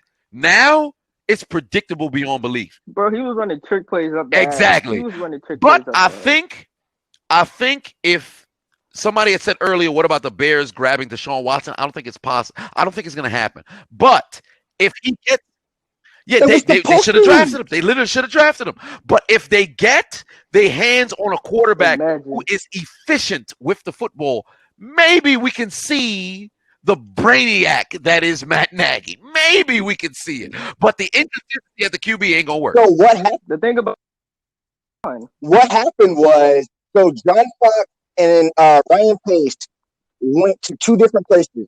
Ryan Pace went to go see Mr. Trubisky, and John Fox went to go see Deshaun Watson because they thought that was the plan.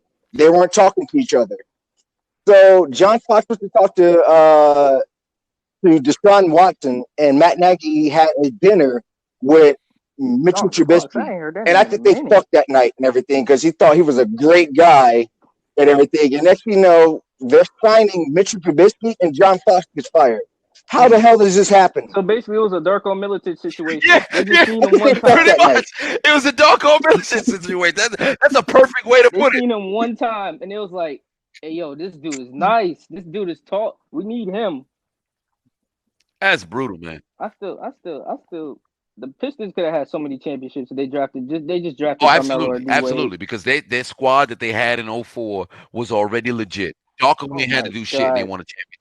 I can't say enough good things about that. Carmelo would have been the best player on that team easily. Oh, I wouldn't say best. Well, in this straight out the gate, I wouldn't say best. He would have became the best, but I can't say straight out the gate best. Not straight out the gate. Yeah. But I'm saying like within 2 years, he would have been the scoring player that he became. He would have gave them hella points. He would give him hella buckets. Ben Wallace would have been doing his thing in the post. I mean, you know what? Now that I think about it, you're right, because with Larry Brown being there, and think about the actual the philosophy and the ambiance in that locker room. Nobody actually prioritized individual stats. They were all about the team. Carmelo's on the record saying that there were games in which he was like, "Yo, as long as he got 30, he was good." So if he's on the Detroit Pistons, hey, yo.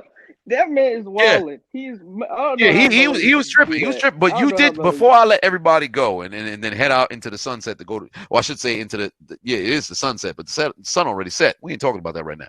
Terramana hitting. But you did say you wanted to say something about James Harden, so I'll let you say something about James Harden. I did. I definitely do. Now, seeing what I've seen today, I mean, it's just one game sample size. I've been wanting to see KD and Harden play together since he was traded.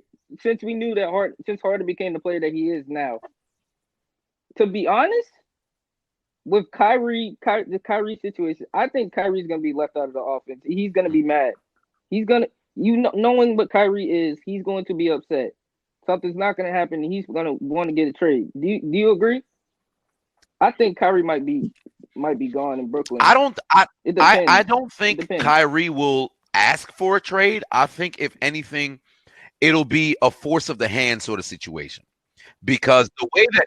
Well, actually, he's a free agent. Kyrie's not as good as I agree with you, David. I don't think Kyrie's as actually good as he thinks that he is, because the way that he carries himself, if he was an first team All NBA every single year, then by all means, talk how you want. He's just not that. He's not better than Curry. He's not. Better than he Lillard. is an all-star point guard, but he's not a first-team All-NBA point guard. And the way that he carry himself, basketball's not a priority. And I understand if it's not. I get it. But don't sit here and make it seem as if it is when you're clearly not operating that way. Don't make no sense. You can't sit over here and talk about, I'm not playing for personal reasons, and you in a Zoom meeting with damn for possible politicians. This don't make no sense.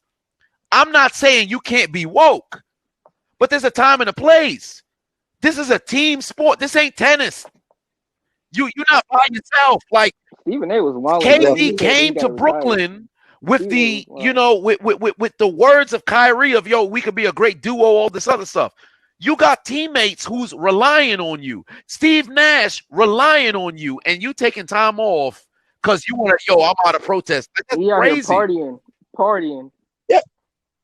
He is the locker room cancer. He's locker room cancer. Like, seriously, like last year during the bubble and everything, you decided that you didn't want to show up and everything because of your personal reasons and everything. Your team needed you and everything. You didn't want to show up. And then now you're being a hypocrite this year and everything. Dude, get the fuck out of here. Have several seats, man. He literally said, like, you're not as, you think Black Lives Matter.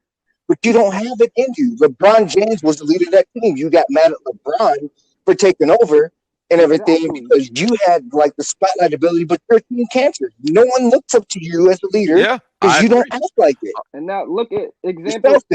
Flat Earth guy, man, get the fuck out of here, dude. Brown, they're way better players with him off the team now. Absolutely. And look how they play off ball. Taking off. Yeah, because Kyrie was strictly on ball. Jason Tatum with the ball in his hand, you see how he played. Jaylen Brown with the ball in his hand, you see how he played.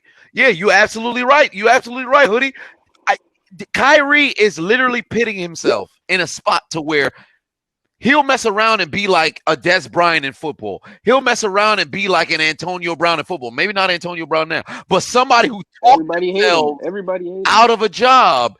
And it don't make sense to me. I really wish I could understand what the hell's going through this brother's head, because it don't make sense. You're literally getting paid to play basketball. I ain't telling you to shut up and dribble. You can still do the off the court stuff while you on the court. LeBron James is doing it. There's your blueprint right there. You can still be vocal, but you can't sit here and talk about, I'm not playing, I'm boycotting all this other stuff, I'm going to do this. But then you photographed being in parties without you. Like, you wilding right now. I don't know what's going on with Kyrie, man. He got to get it together. Yeah. I think he's all talent. Yeah. I think he's all talent and no leadership. All talent and no leadership. You want to be a leader? But you're not. He's trying too hard to be a leader. All talent, no leadership, man. You know what I'm saying? Put your money where your mouth is. Look at Gordon Hayward on the Hornets. Gordon Hayward is having a good season so far on the Hornets. When he teamed up with Kyrie, Gordon Hayward couldn't really do much. He couldn't even really get off the ground. Yeah. Kyrie was holding him back. Kyrie was holding back Brown and Tatum, for real. I hate to say it, but I don't think Kyrie's in it for basketball anymore. Yeah, at this point, basketball takes a step back. That's the way I see it. I truly think basketball takes a step back because this brother, he not prioritizing the team. He ain't prioritizing the sport, and he lost 2.5 million in over, what was it, 2.5 weeks maybe. I don't know what's going on with that man, but one way or another, like it don't make sense to me. Like you gonna squander all this money. Now, granted, you got your money, so that's not that big of a Man's out deal. here partying But with you no can't sit mask. over here and operate this way in a team sport. There's no reason why teammates should be in the media talking about, yeah, I haven't heard from Kyrie. That don't make no sense. There's no way y'all don't got each other's number. Like I always say, if somebody gonna operate a certain way, speak to your team first. Like I felt with Juju. If you're going to do all these TikToks and all this other shit, speak to your team first. How the fuck Mike Tomlin find out about the TikToks in week 13 getting ready for the Bengals? Homie ain't know nothing about it. It don't make sense. Well, he probably did. He knew about it. Homie ain't know. I know Mike Tomlin know about it. He probably just did the whole, we don't care. Whatever the deal was, there's no way he ain't know about it. But if you're going to operate a certain way, you got to speak. So in Kyrie's case, he gotta go ahead and do all that other stuff. But I'll end on this. I'll ask you guys this before I let you go. Super Bowl predict, or I should say tomorrow's predictions, because I don't want to look towards the Super Bowl. So we got the Bucks and the Saints, and we also I'll give you both. the Chiefs and the Browns. So who's winning those games? I'll let you go first, David, and then Hoodie, you can follow. All right.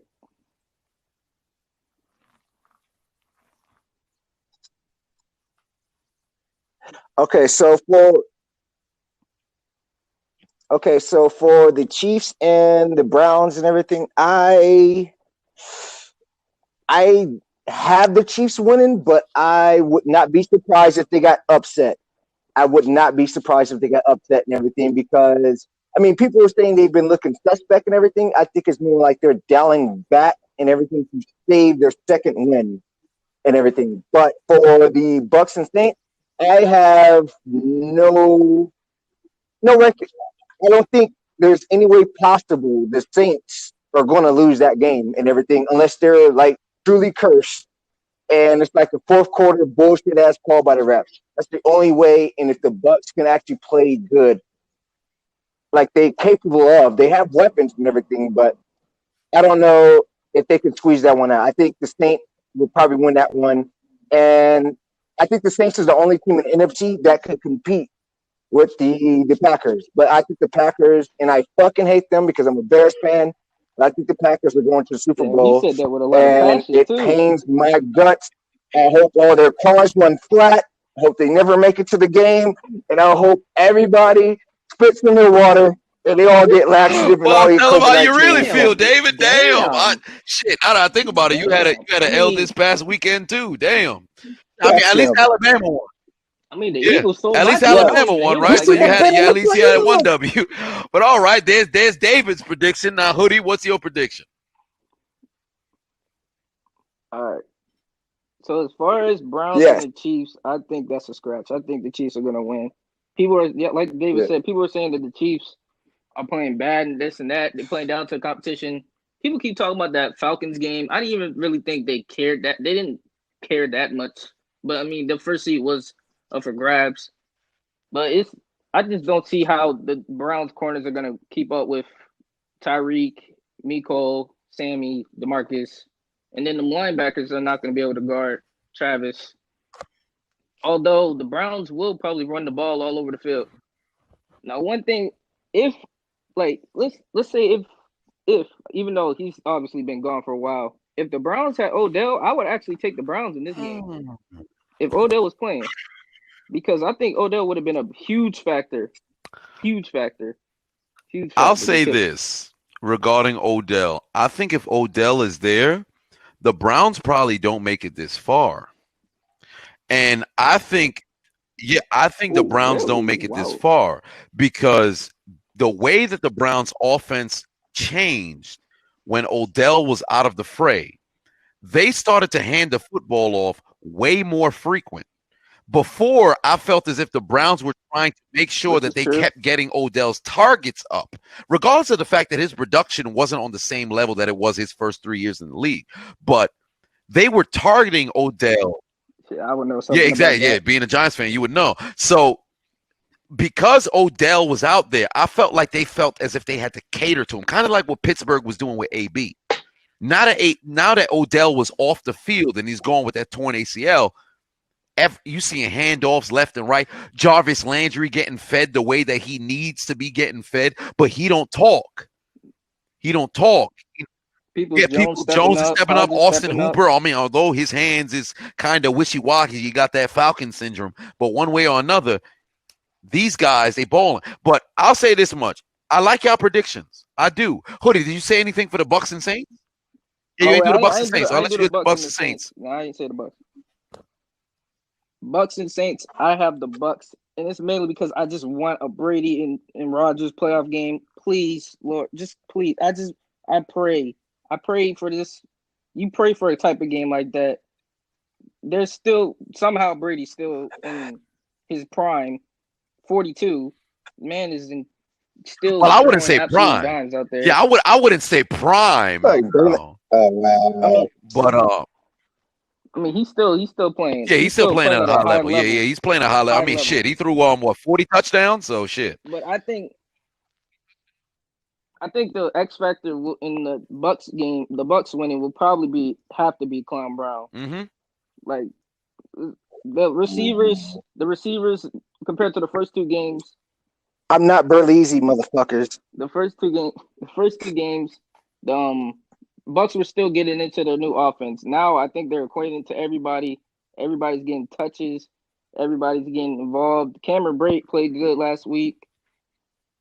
I think Gronk and AB have big games, and then they win and they go to Lambeau. All right. Well, we got our predictions. I appreciate you guys hopping onto the stream, and hanging out. Hey, David, I had to get you back up on here again after that mishap after the national championship, brother. Oh, they called you Berleezy. Oh, yeah, my phone died, man. My phone died during that because I was watching the stream and everything. So yeah, everybody said I logged out. Okay, it happened, and I am not Berleezy. Yes, I see that shit. Fuck them. Y'all ain't right. Y'all ain't right. Yo, the chat is ruthless, man. I wouldn't want it any other way. Man. Oh man, y'all. I don't have a long ass head, man. Oh yeah, absolutely. I mean, I wish I had a bottle in my room. I put in a water bottle before I went, but I'll give you. We gonna take a shot, brother. You know, I'm not of age. All right, because I'm 19. I remember when I was in college. I was 19. I was drinking all them shots at Devil Springs. But we ain't going into the story time right now. Damn it, I gotta go to sleep. But I appreciate you guys hopping onto the stream, man. I'm about to close it out. Hey, I'm gonna be live tomorrow night, so hopefully you guys can tune back in, man. I'll try. Yeah, good night, brother. But I appreciate you guys tuning into the stream tonight, man. We saw two games. I mean, I wasn't live for the first one, but the Green Bay Packers moving on to the NFC Championship. Lambeau will host an NFC Championship for the first time since 2007 as the Green Bay Packers took down the Chicago Bears. Took down the Los Angeles Rams. Terramana hitting 32-18 as a Nat tries to get into the goddamn shot. And then finally on Saturday night football, we saw the Buffalo Bills move on to the AFC Championship for the first time since 1994 as they took down the Baltimore Ravens 17-3. I appreciate you guys tuning into the stream, man. It really does mean a lot. I'm going live tomorrow night in the game, live on the History Channel between the two oldest motherfuckers in the league. That's a lie. I think somebody else is older, whatever the case may be. You got Tom Brady and Drew Brees, 43 taking on 42. It's going to be a sight to see. And Hollywood MVP puts 2 on and said, "Go Packers, go." And the Bears are trash. Damn, he must have been talking to you, David, whatever the case may be. All right, I appreciate you guys tuning into the stream. I have been your host, the diligent, vigilant, meticulous, sagacious, conscientious, analytical, methodical individual, the Chiseled Adonis, and I am signing out. Time to finally go and get some goddamn sleep. I'm probably going to wake up at like 2 p.m. That's a lie. Waking up at 2 p.m., that's ridiculous. I got to post a national championship commentary. I'll probably have it up by noon. That's a lie. I'll probably have it up by like 1 p.m., maybe 2 p.m., whatever the case may be. I'll see y'all tomorrow. And somebody check on Jeffrey, man, because Jeffrey was out here talking about trying to eat Mandy Rose booty. What's wrong with Jeffrey, man? He got a girl. Like, you about to cheat by eating Mandy Rose. But then again, at the same time, I mean, you cheat with Mandy Rose. Is that an upgrade? Is that considered an upgrade? There's not really a conversation I should have right now. Whatever the deal may be, Jeffrey out here trying to eat booty, man. He participating in analingus. Ain't we have a conversation a few years ago about analingus? This ain't right. Nobody should be out here trying to eat ass, man. I've been drinking. Even I don't want to eat ass. But evidently, Jeffrey is sober, and he like, give me that booty. I don't know what's going on, man.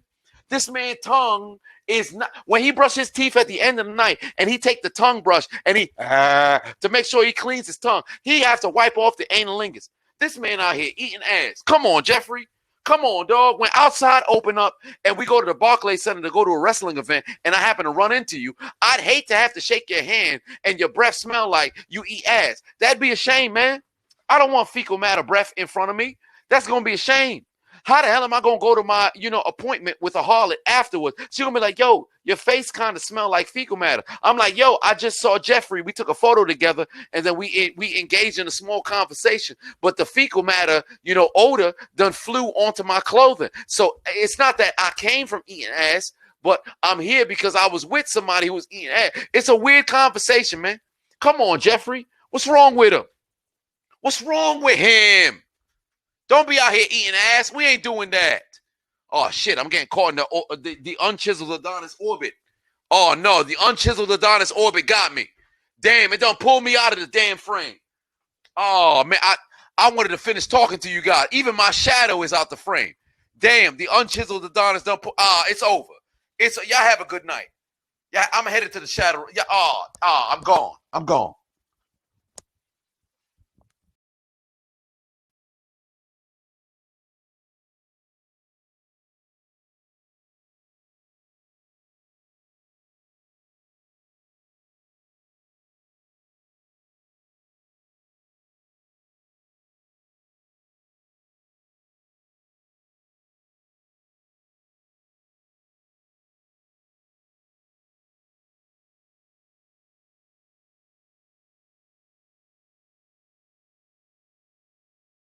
Release me. CJ, what did you say?